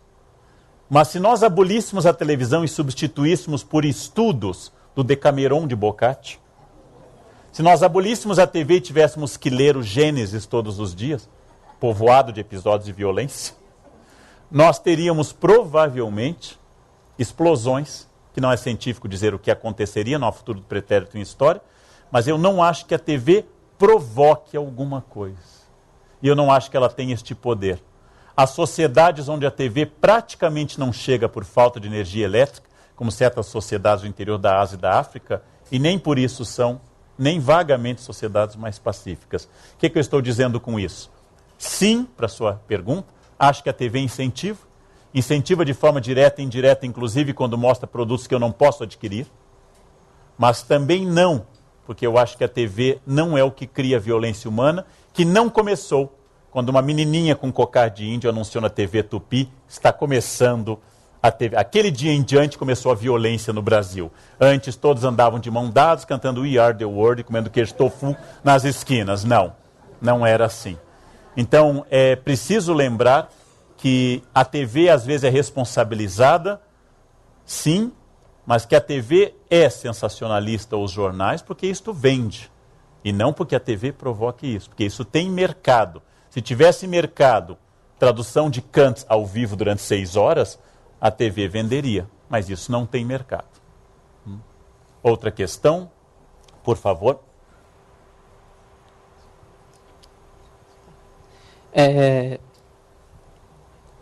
No século XXI, o brasileiro conseguiu se adaptar muito bem nos novos meios de comunicação, principalmente com a internet, que saiu um dado que já é mais da metade da população usa mais a internet do que para ver a televisão.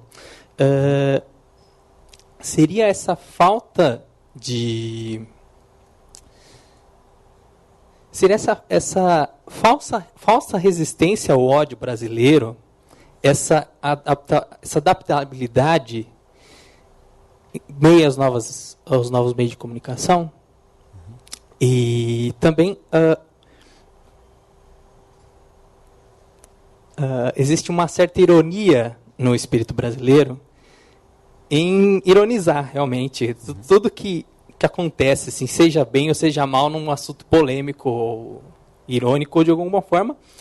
E seria essa uma característica brasileira que ajudou a gente a ir para frente, assim, num universo onde se desmonta e monta-se em segundos um novo mundo a cada... Eu tentei, mas a minha... Eu entendi o seu brainstorming, o seu toró de palpite, traduzindo brainstorming, mas a ideia é interessante. Tem muitas questões, acho que o tempo é curto. Nós estamos vivendo uma revolução de paradigma, revolução de escrita ou prevista muito antes disso, talvez no Manifesto Comunista de Marx, que continua junto com tantos outros, sendo um autor indispensável para entender o mundo contemporâneo, que dizia no seu manifesto que tudo que é sólido desmancha no ar, que esse é o mundo da modernidade e que ele atribui esse dinamismo à burguesia no século XIX. Nós vivemos uma mudança tão grande e o mundo muda tanto de sistemas que é comum, como eu já disse aqui num encontro da CPFL, que não conseguindo acompanhar isso, eu tendo a confundir o fim do meu mundo com o fim do mundo. Então é estranho para mim, educado num sistema, acompanhar um outro sistema. É estranho ver um mundo hoje em que the book is on the tablet. Né? É estranho ver este mundo totalmente transformado, onde as informações são virtuais. Para dar uma pista aos senhores, eu eliminei o Facebook esse ano, porque entrei nele com certo entusiasmo, fui adicionado por centenas de pessoas e recebi muitas informações muito relevantes, como acordei, ou então estou saindo de casa, ou hoje cheguei mais cedo. Muitas pessoas me davam acesso a essas revelações, verdadeiros terceiros segredos de Fátima, em que eu tinha que lidar com aquilo. Saber, por exemplo, nesse final de semana não sair de casa. Bom, e o que eu tenho com isso? Irritado com essa banalidade, eu deletei o Facebook e descobri que é uma coisa com a qual ou sem a qual a gente fica tal qual sempre esteve. Ao narrar para um aluno meu do 2º ano do curso de História, que eu tinha deletado o Facebook, um menino de 19 anos, inteligente, ele me disse: nossa, professor, o senhor perdeu todos os seus amigos. Tá? Tentem captar, gente, tentem captar a percepção de mundo diferente. Não só não os perdi, como provavelmente aumentou e melhorou a minha qualidade, para não ter mais ódio das banalidades que eles manifestavam. Significa que nós estamos numa mudança de paradigma, que as pessoas têm acesso, esse acesso é total e imediato. Não ainda temos capacidade de ter distanciamento desse paradigma para poder analisá-lo. Então acho sim que nós estamos numa mudança muito rápida, talvez a mais rápida que já tenhamos tido na história, mas algumas lógicas simplesmente se repetem. O capitalismo cria obsolescência para criar mercado.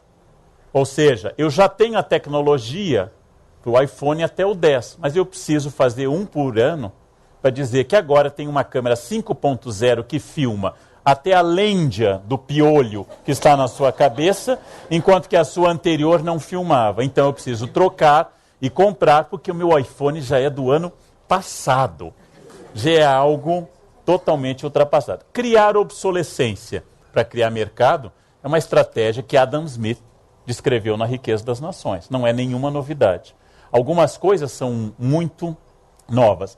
Acho, de fato, que nós estamos diante de uma revolução da informação, para o bem e para o mal. Esta revolução da informação tem que transformar, em primeiro lugar, a escola, que continua ensinando, como no século XIII, uma pessoa fonte de conhecimento e outras receptoras de conhecimento. A escola é muito reacionária à mudança. É preciso uma mudança total em saber que realmente são professores formados no século XX, com cabeça do XIX, que devem formar pessoas para o XXI. E é um desafio, porque a tendência é dizer no meu tempo, é ter saudades da caneta tinteiro. E essas saudades são das pessoas que acham que as coisas, por serem passadas, eram boas. Como eu tenho vários amigos paulistas de mais idade que antigamente tinha garoa. Gente, a garoa devia ser um inferno, vinha por baixo, molhava. Naquele tempo tinha garoa. Hoje não tem, mas graças a Deus que acabou a garoa. É a única coisa positiva do aquecimento global. Né? Acabou-se a garoa, não tem mais aquela chuvinha medonha que vinha de baixo e molhava tudo. Mas as pessoas, não tem mais nem garoa hoje. Que saudades daquela tuberculose, daquela pneumonia que tinha no passado com aqueles invernos nevoentos. Ou seja, essa melancolia, em geral, só diz que eu tenho dificuldade de acompanhar estas coisas. Então, acho que nós vivemos uma transformação e esses ódios hoje também estão ressignificados. Há grupos específicos do Orkut para isso. Há grupos que estabelecem, o Orkut é muito antigo, os mais jovens não conhecem. Era uma coisa que veio antes do Twitter e do Facebook. É muito antigo, mas anotem e procurem depois. Nesse sistema muito arcaico chamado Orkut, havia grupos dizendo: eu odeio salsa crespa, eu odeio o programa tal, eu odeio o domingo à tarde. E as pessoas se irmanam num ódio muito passageiro e estabelecem relações previstas pelo Alvin Toffler na terceira onda, muito passageiras também. Esta é uma sociedade de espelhos e de sensações muito passageiras. Naturalmente, ela não é melhor ou pior. Eu chego a imaginar, como fantasia, que se hoje há um sistema de comunicação com 140 toques, e as pessoas mais antigas, no meu tempo que a gente lia livro grande, As Minas de Prata, do José de Alencar, naquele tempo que a gente lia, hoje são 140 toques, se daqui a 20 anos surgir um Twitter novo com 10 toques, E as pessoas de 140 que hoje são jovens dizem, no meu tempo é que a gente escrevia 140 toques. Naquele tempo a gente tinha ideias para isso. Hoje ninguém mais quer nada com nada, é tudo com 10 toques. E assim por diante. Ou seja, nós precisamos adaptar o conhecimento, pensar esse conhecimento e inclusive as novas formas de ódio que ele gera para essas comunicações. Tem muita coisa que dá para dizer a partir dessas questões interessantes, mas é só para suscitar mais perguntas. Outra questão? Aqui. Por favor. Bom, professor, eu acho que você já respondeu parte da minha pergunta, mas eu vou formular ela e se eu puder completar. Como seria possível desenvolver a aceitação dessa dualidade entre amor e ódio desde a formação básica, de uma maneira menos hipócrita? É complexo. Eu acho que é um esforço. Eu sei como professor o que não deve ser feito, talvez melhor do que o que deve ser feito. Eu acho que os professores, de alguma forma, reforçam toda a gama, todos nós professores, reforçamos toda a gama de preconceitos. Um conselho de classe, saibam os alunos, é um show de falta de ética. Comenta-se a vida privada dos alunos. Fulano foi mal, mas também a mãe bebe, que é uma coisa, né? E se traz à tona sem caridade alguma, sem compaixão budista ou caridade católica, nada, né? Fulano é assim, mas o pai, você já viu o pai dele? Você já viu o pai dele, né? E outra, ou seja, os adjetivos qualificativos mostram que os professores fazem parte de um sistema e que compartilham em parte deste mundo e reforçam. Quando um aluno lê com gagueira, o professor sorri. E os alunos sentem no sorriso dele a deixa para poder praticar mais bullying contra aquele que está, por exemplo, tendo esses problemas ou de dislalia ou de qualquer outra coisa. Ou seja, a primeira tarefa da educação seria libertar os professores de seus preconceitos. Nós nunca tivemos uma sociedade ou um ser humano liberto de preconceitos. Mas é um esforço permanente. É um esforço de, pelo menos, eu reconhecer este preconceito e trabalhar com ele. É um esforço quase psicanalítico. Então, eu diria que para a sala de aula, para o livro, é trazer à tona isso e parar de fingir que as pessoas são todas democráticas, que não têm distinções de renda, que elas vivem absolutamente de forma harmônica, se eu crio um sistema que é a escola, que é classificatório e diferenciador de mérito, onde uns são melhores do que outros e outros são taxados de burros, incompetentes, preguiçosos, ou o pior de tudo, esforçados, que é a pior coisa que se diz de um ser humano. Esforçado quer dizer, é uma capivara, mas é simpático. Fica lá sentadinho, deixando os carrapatos sugando seu sangue, é uma capivara, mas é esforçado, ou pior, limítrofe. Ele dá tudo de si a nível de ser humano enquanto gente, pessoa, né? Mas ele não consegue ir adiante. Então, há uma educação a fazer em todos os lados, em todos os sistemas. Ela está presente em pessoas as mais variadas. Tivemos um presidente do Brasil, que eu não vou citar o nome, que veio antes da atual, que foi à África e foi a Windhoek, capital da Namíbia, e disse uma coisa muito interessante. Windhoek é uma cidade estranha, porque foi feito por alemães na África e tem casinhas triangulares, com telhado para neve, tal como Campos do Jordão, na hipótese de vir a nevar um dia, já estão preparados para essa hipótese, e com gerânios na janela. E nosso presidente disse, é um país tão arrumado e tão limpinho que nem parece África.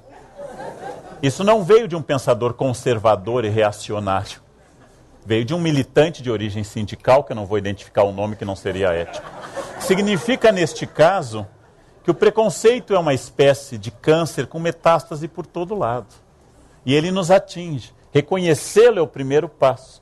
E saber dessas diferenças. E saber que este mundo trata identidade a partir dessa diferença. Então, que realmente isso é muito difícil. Como foi dito na pergunta anterior, que eu não desenvolvi, foi dito que o Brasil é irônico. Eu acho que sim, mas eu faria uma distinção. A ironia é muito urbana e racional, porque a ironia utiliza uma metáfora, ou um eufemismo. Enquanto que o Brasil é mais notadamente, como se disse, da chalaça e do deboche, que é direto. O debochado diz, olha aquela gorda, e o irônico diz, salta, Free Willy, venha, vai perder. Ou seja, ele utiliza uma metáfora intermediária.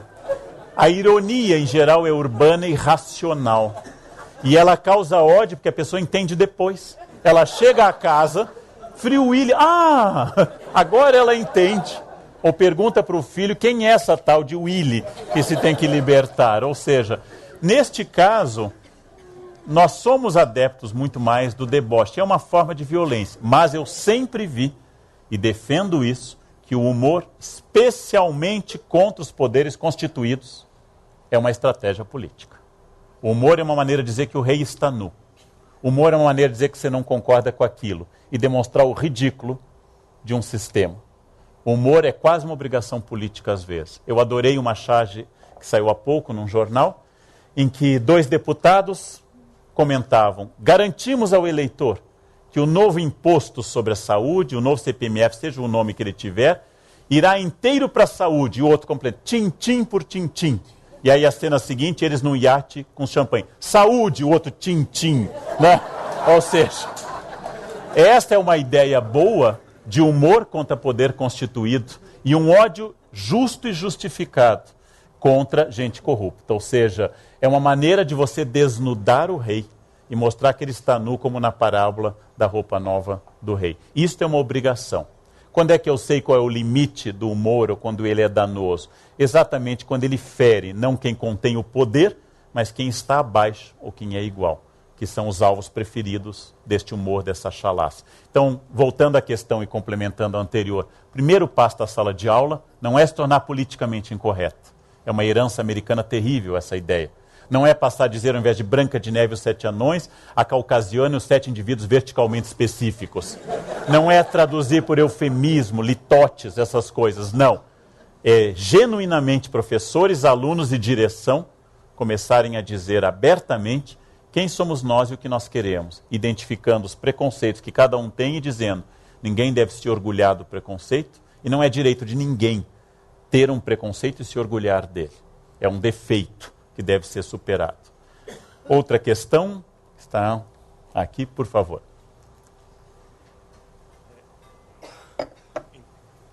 Sim. Professor, eu tenho... Mais perto. Sim. Uma questão a respeito da agressão que a gente sofre por ser acusado pelas vítimas, né? Há sempre se delineia quem são as vítimas, escolhe bem os grupos, né? Às vezes fazem leis. Hoje a gente tem lei, Estatuto do Idoso, Estatuto do Adolescente, da minha idade ainda não saiu, mas talvez venha a sair. Não acho que seja bom, né? Parece que a lei deveria ser uma para todos. Né? Queria que falasse um pouquinho mais a respeito disso, então, dessa acusação, a vítima se colocando passivamente e acusando todos os demais, né? Ou então benefícios para alguém que é escolhido como vítima. Não sei o que por exemplo, a coisa da verdade agora, que vai... Parece que vai... Comissão da Verdade. Comissão da Verdade, né? Algumas verdades vão surgir, mas um dinheiro lá de uma certa campanha, que já nem me lembro, não sei quem que era dono daquele dinheiro. Essa verdade não vai vir à tona. Então, tem algumas vítimas escolhidas e alguns algozes. Eu queria deixar de ser algoz. Eu poderia consolá-lo que não se preocupe, que você vai se tornar beneficiado pelo Estatuto do Idoso. Então, em primeiro lugar, não se preocupe.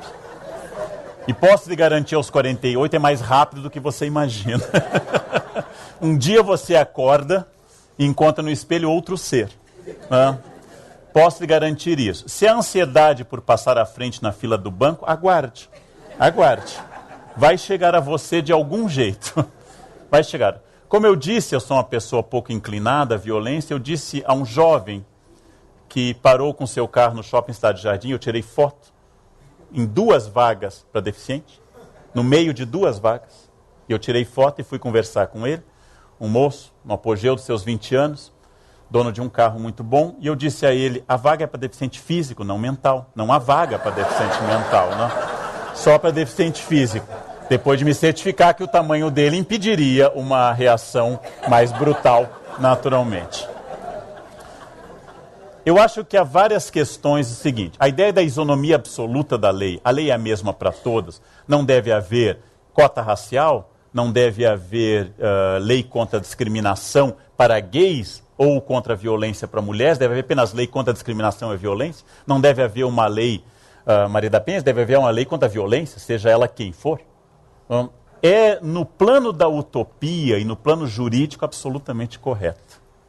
Do plano ideal, eu concordo inteiramente com você. Na prática, a Lei Maria da Penha é um grande, grande instrumento.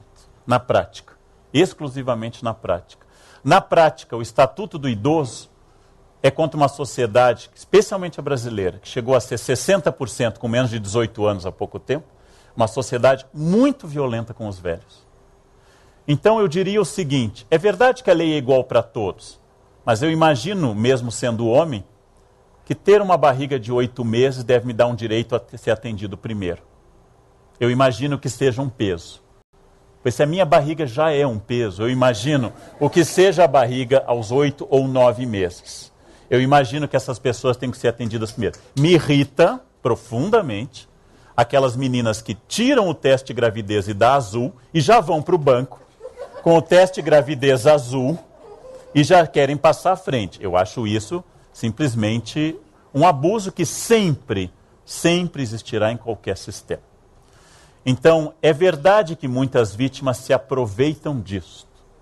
É verdade que todos esses sistemas de proteção, eles são problemáticos. Eu preferia que houvesse apenas no mundo ideal uma lei contra a ofensa. Não importa se a vítima fosse loira, fosse negra, fosse velha ou fosse mulher.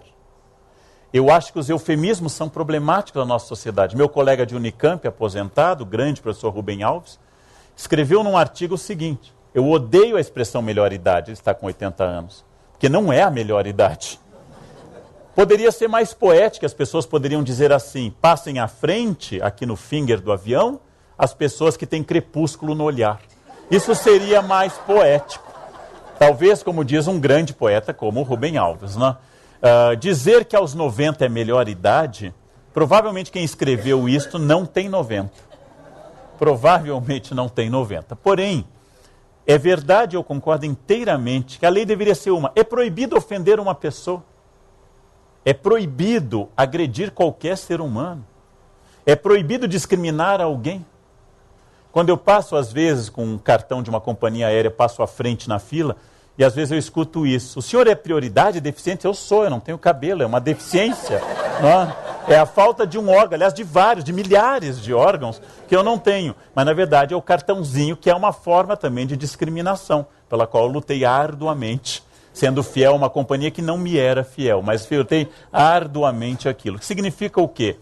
Sim para o plano ideal. No meu plano ideal, no meu mundo perfeito, no mundo de Oz, do mágico de Oz, não da prisão, no mundo da Dorothy, só há uma lei. Todos são iguais perante a lei. Princípio de Locke. Isso é verdade. No meu mundo ideal não precisa ter uma lei para que a grávida seja atendida primeiro ou uma senhora de 80 anos. Eu vou ceder esse lugar, obviamente. Este é o meu mundo ideal. No mundo que eu vivo, os motoristas de ônibus de São Paulo, não de Campinas certamente, se irritam muito com o idoso que entra pela frente. Se irritam muito em parar o ônibus para o idoso que não vai pagar passagem. E arrancam com certa violência. Não esperam, de fato, não tem esse time. Neste meu mundo, o mundo real, os assentos reservados a idosos, gestantes e deficientes estão sempre ocupados por um jovem com iPhone, sentado na primeira e imerso no seu autismo absoluto, indiferente a todo o resto. Então, este é o meu mundo real. Para este, talvez temporariamente, apesar de entender todo o argumento em contrário, eu quero e defendo o aumento de estatutos específicos para o idoso, para as mulheres, para os negros, para os gays e talvez também em causa própria os destituídos de cabelo, que não podem ficar ao sol numa fila, por exemplo, que vão ter melanoma com certeza. Não? Outra questão? Lá no fundo, por favor. Boa noite. Eu, na verdade, gostaria de, antes de usar o termo violência, usar o termo crueldade. E aí me reportar ao Nietzsche, que descreve a condição humana como sendo propícia à crueldade, simplesmente estabelecendo dois momentos de desenvolvimento dessa crueldade, num primeiro momento enquanto ela é extravasada e no segundo momento que ela é interiorizada, que ele remonta ao próprio advento da moral judaico-cristã, que nós interiorizamos o instinto e aí passamos a exercer a crueldade contra nós e desenvolvemos o ressentimento, que faz com que o outro seja responsável pela minha dor.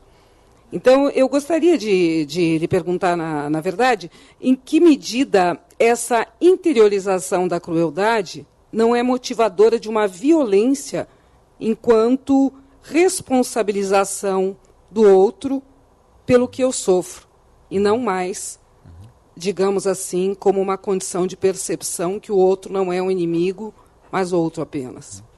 Interessante a questão, porque uma característica da nossa cultura brasileira, entendida sempre em termos genéricos, apesar do problema disso, é que nós omitimos o sujeito histórico. E eu não faço parte desses sistemas. Então, os brasileiros são folgados, mas eu não. Os brasileiros são atrasados, mas eu não. Os brasileiros dão jeitinho, mas eu não. E ao omitir esse sujeito histórico, é uma forma sofisticada de uma interiorização em que eu, de fato, não tenho responsabilidade por nada que está aí, por essa geleia geral que se encontra assim.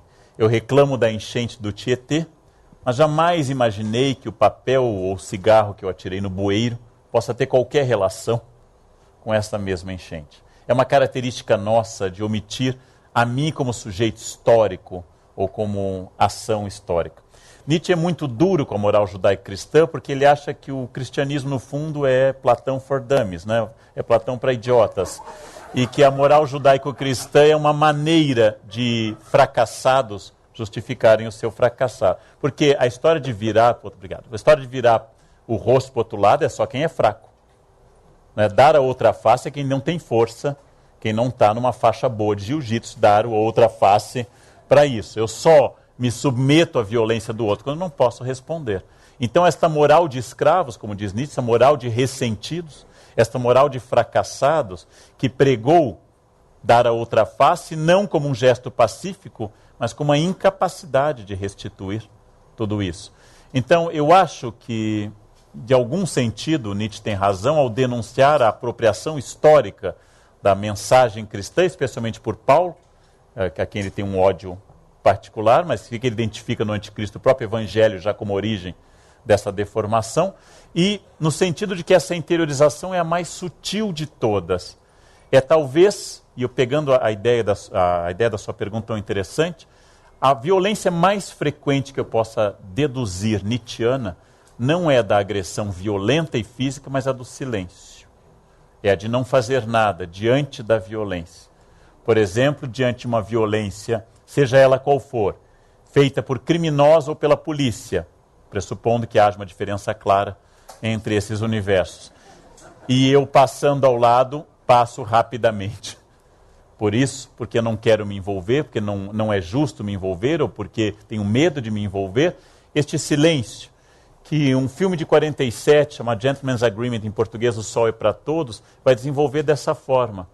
O racista furioso, aquele que põe o lençol da esposa e vai para a Ku Klux Klan, aquele que mata pessoas, é uma exceção, felizmente. São loucos excepcionais. O absolutamente democrata também é uma exceção. A média é aquele que não gosta do racista furioso, mas sorri diante de uma piada sobre nordestinos, sobre negros ou sobre gays. Não é que eu vá matar alguém, jamais, mas eu também não respondo a uma piada que ataca a dignidade ou de um negro, ou de um nordestino, ou de um gay, ou de uma mulher loira, ou seja, do que for. Ou seja, no fundo, esse meu silêncio é o que ele chama de Gentleman's Agreement, é a concordância da maioria de que aquele indivíduo é um perturbado, mas que eu não me oponho ao que ele diz. No fundo, com o meu silêncio, que eu deveria redarguir, enfrentar e contra-atacar, para demonstrar que isto é um absurdo. Mas como eu também compartilho de parte daquilo, então eu vou acabar fazendo o jogo para ser amado, o jogo de que eu sorrio com aquela piada infame e preconceituosa. Como quase toda piada, né? Infame e preconceituosa. Outra questão, por favor. Boa noite, Karnal. Boa noite. Alô. Boa noite. A gente está transmitindo ao vivo agora essa palestra no site da CPFL Cultura. A gente tem cerca de 500 pessoas ao vivo e mandando perguntas, comentando aqui no chat. Várias pessoas pediram para você falar um pouquinho do caso recente do menino que atirou na professora e depois se matou. Entre elas foi a Ana Lucília, ela te pede para falar sobre isso, e ela também te pergunta o que você teria a dizer sobre o bullying, se seria também uma expressão do ódio. Tenho dificuldade em analisar um caso tão recente sobre o qual nada se sabe além do caso em si. Aparentemente, um filho de um guarda municipal de família aparentemente estável, numa escola padrão, numa escola de boa qualidade, toma um gesto de violência indescritível, atira contra a professora e depois se mata. Eu tenho mais dificuldade em entender o se mata do que atirar contra a professora. Como professor, eu acho muito frequente que alunos queiram atirar em mim e eu queira atirar neles. Que isso não tenha ocorrido é uma questão de sorte, talvez, ao longo dos anos. Mas é doloroso imaginar por que uma criança de 10 anos tira a vida. Eu tenho dificuldade em analisar este caso, porque eu não tenho nenhum dado para poder interpretar histórica, sociológica ou psicanaliticamente essa criança. Não houve ainda na imprensa uma única linha interpretando a personalidade dessa criança ou qualquer outra coisa. Posso imaginar que às vezes nós humanos façamos coisas muito irracionais e nós humanos crianças não tenhamos extensão do que estamos fazendo. E que ele fez algo como talvez dar um tiro sem imaginar que aquele tiro represente a morte. É muito cedo para eu poder pensar este caso, mas é óbvio que nós estamos importando um conceito que na origem é norte-americano, o bullying, que não é exatamente da nossa tradição, estamos adaptando a violência escolar. É muito importante, talvez, esse debate, porque as escolas são espaços de sofisticada violência hoje. Entre alunos, entre professores, direção com professores, patrões nas escolas particulares ou Estado com professores, todos entre si. Então, trazer à tona isso e fazer uma cultura de tolerância na escola é um desafio muito novo, muito interessante. Então, se eu pouco posso dizer disso, eu tenho que lembrar como professor que as tragédias como a do Realengo Oeste, elas ainda são, felizmente, excepcionais. Que nós temos ocorrendo diariamente milhares e milhares, centenas de milhares de aulas que terminam em aprendizado ou tédio, sem nenhuma violência. Logo que eu estou tomando casos exemplares e muito dramáticos para tentar julgar todo o sistema. A média das aulas termina apenas em sono e não em tiro. A média das aulas. Nós temos mais facilidade hoje de obter armas do que jamais tivemos. Matamos menos nas escolas do Brasil do que nas escolas dos Estados Unidos. Ainda. Não?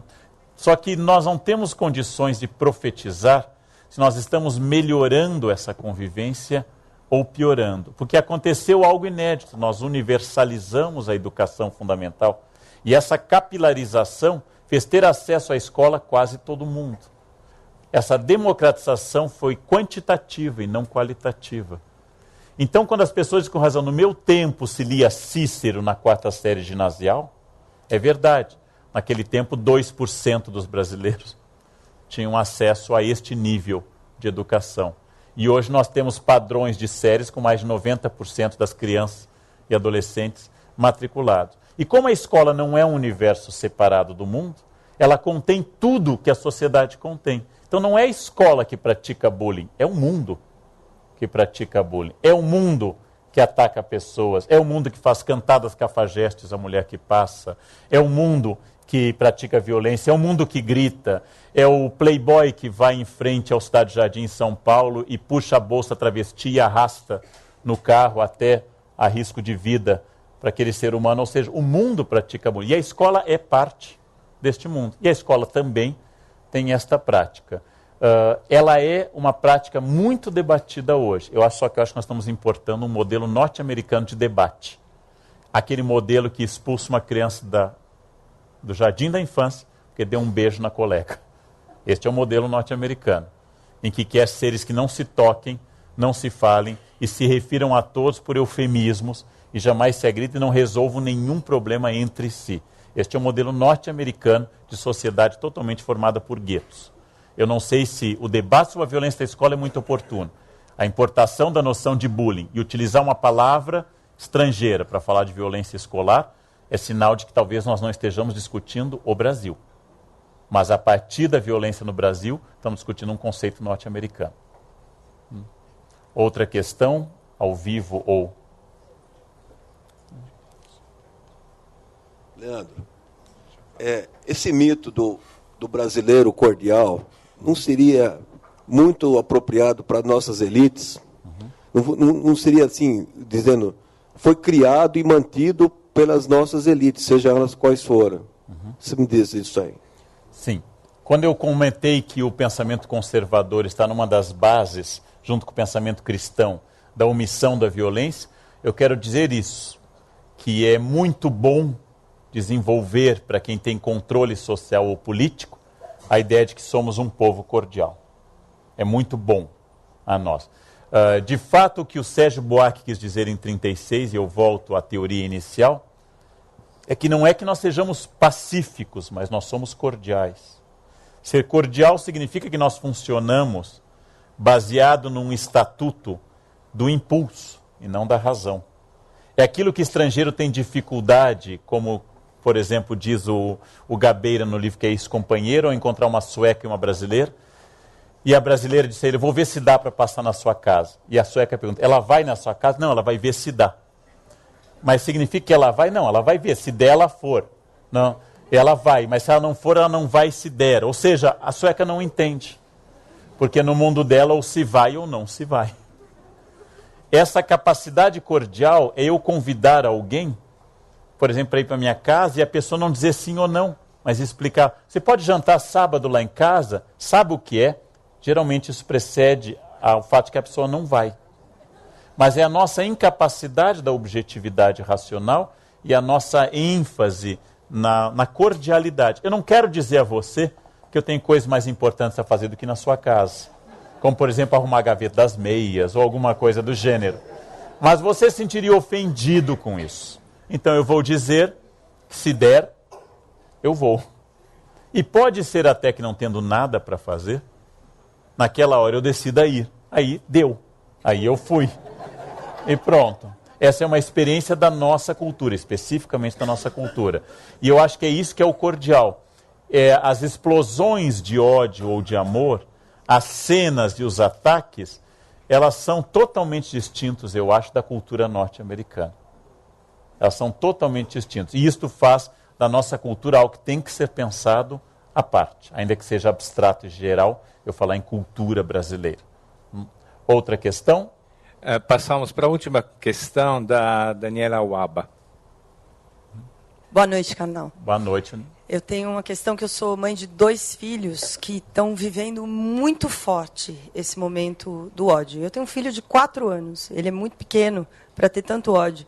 E ele foi educado num berço de amor, de paz. Eu sou professora de yoga, eu pratico yoga, tenho amigos o tempo inteiro meditando, praticando yoga, cantando mantras.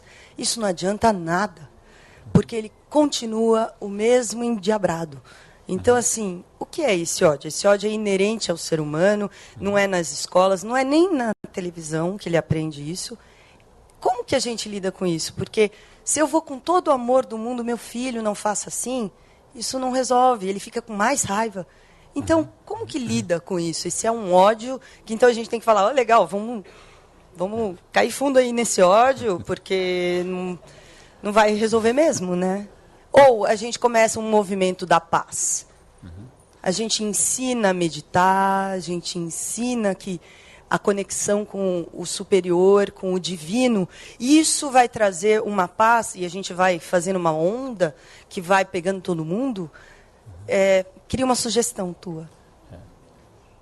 Acho que você traz à tona, Daniela, as contradições difíceis da reflexão sobre o tema.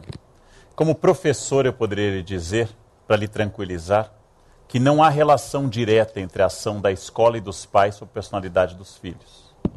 Eles são o que são, independente das escolas e dos pais. Pais violentos e agressivos podem dar origem a crianças absolutamente tranquilas. E pais tranquilos podem dar resultado a crianças diferentes. Eu acho que o que você está chamando de ódio, como eu não conheço seu filho e nem a você, pode ser especificamente uma reação mais energética que você não gostaria de ver. Se meditação provocasse paz transcendental, países de ascendência budista, como a Tailândia, teriam uma história de tranquilidade absoluta. O budismo nasceu na fronteira do Nepal com a Índia, e algumas das violências mais impressionantes do mundo vêm dessa região, onde yogas meditam anos a fio. Eu poderia dizer, talvez não exatamente para brincar, mas que pode ser ódio dele a cheiro de incenso. Ele pode ser alérgico a incenso, e cada vez que se acende incenso e você medita com o mantra do Om, ele fica com tanto ódio que ele vai. Poderia dizer agora brincando, experimente jogar água benta, algo deve funcionar. Mas nós tendemos a registrar como hiperatividade, dar Ritalina a todas as crianças que são mais ativas do que nós. Então, quando a criança fala mais alto que você, corre mais do que você e dorme menos do que você, ela deve ter hiperatividade. E deve se levar ao médico para dar remédios calmantes. Ao se dar Ritalina ou ao se dar coisas mais fortes, você está talvez reconhecendo uma condição médica que só um profissional poderia determinar, que é possível, há crianças hiperativas. Mas também seria possível pensar que você está reconhecendo a diferença. E uma diferença que deve levar numa reflexão bastante budista ao caráter que ninguém é responsável por ninguém e cada um tem o seu caminho. Como diz o Buda ao defender o gato, que não foi assistir sua entrada no Nirvana aos 80 anos, quando o cachorro falou mal do gato e o gato ficou na dele, como todos os gatos são budistas, enquanto que os cães são católicos, não é? Ou seja, os gatos são absolutamente zen. Alguns cães são pentecostais, mas a maioria é católico. Buda defendeu o gato dizendo, o gato foi o primeiro a entender o budismo. A minha entrada no Nirvana não tem nada a ver com a trajetória dele. Ele entendeu que o meu trajeto é o meu, e como diz o Buda, se encontrar Buda, mate-o. Porque eu não sou mestre de ninguém, não sou guru de ninguém. Há uma trajetória que seu filho tem que fazer. Você não deve incentivar, até porque não precisa. Incentivando ou reprimindo, ele terá uma personalidade. Agora, aqui nós temos um choque de diferença. E que há uma violência que eu não conheço, logo a minha injustiça pode ser atroz. Há uma violência que você identifica nele, e talvez ele identifique uma violência em você de querer que ele se molde a você. E ele responde a uma violência também e defende o seu espaço autônomo, e dizendo que a maneira que ele tem de chamar a atenção, às vezes, numa casa de intelectuais, é indo mal nos estudos. Numa casa de lutadores de jiu-jitsu, é fazendo balé.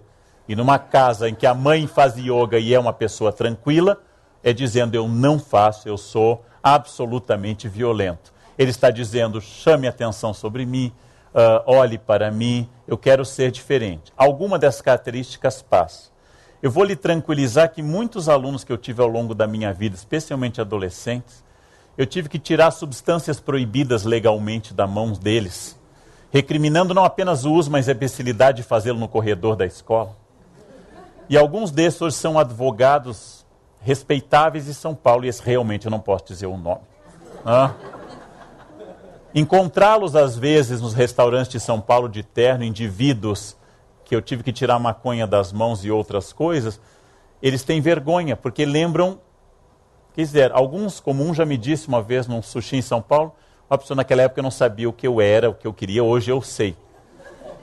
Para ser professor ou para ser mãe ou pai, uma tarefa é a paciência. A paciência de quem planta carvalho e não eucalipto, metáfora do Rubem Alves. A paciência de saber que para ensinar seu filho a escovar os dentes, eu profetizo 15 anos ininterruptos, 4 vezes ao dia de briga. E ele só aprenderá quando passar a beijar. E se você tiver falado ou não, tanto faz. Ele passará a escovar os dentes quando tiver que beijar. Até então, o prazer dele vai ser você exasperado, não escovou os dentes ainda, e falar, mas como? E assim por diante.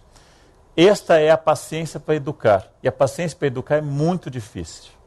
Talvez a gente tenha inventado a ideia do amor materno, que é uma invenção de uns 300 anos na história, é uma invenção recente na história humana, que as mães devam amar os filhos, e ainda não totalmente difundida, haja visto alguns episódios. A gente tem inventado a ideia do amor materno, como diz a Bedington no seu livro do Mito do Amor Materno, porque é muito difícil amar pessoas apesar delas. E amar pessoas apesar delas, que é a experiência do amor, é muito difícil. Então eu não sei se é a natureza dele ser violento, mas eu acho que pessoas que fizeram muita coisa no mundo, gênios, líderes, provavelmente não forem muito fáceis também. E que provavelmente você tem uma personalidade forte e marcante, que você deve insistir até o último dia, que ela deve respeitar os outros, que o caminho de ouvir é o melhor, que ele não é o único no mundo, e ter uma esperança brutal que essa mensagem seja ouvida. Nem que a última cena seja ele com uma faca e você à noite e ele ao estilo psicose, matando, que nunca vai acontecer naturalmente, mas que deve ser uma luta constante. Porque esta utopia de poder melhorar alguém é que torna possível a educação. Mas como toda utopia, ela só serve para tentar agir no presente. Ela nunca serve para ser um ponto de chegada. Seremos todos derrotados, sempre. Todos os professores e todos os pais seremos derrotados. Mas todos temos consciência que houve alguém querendo fazer algo de bom e querendo modificar. Então eu diria, não pare de tentar, mas não vai dar certo. É só para animá-la neste final.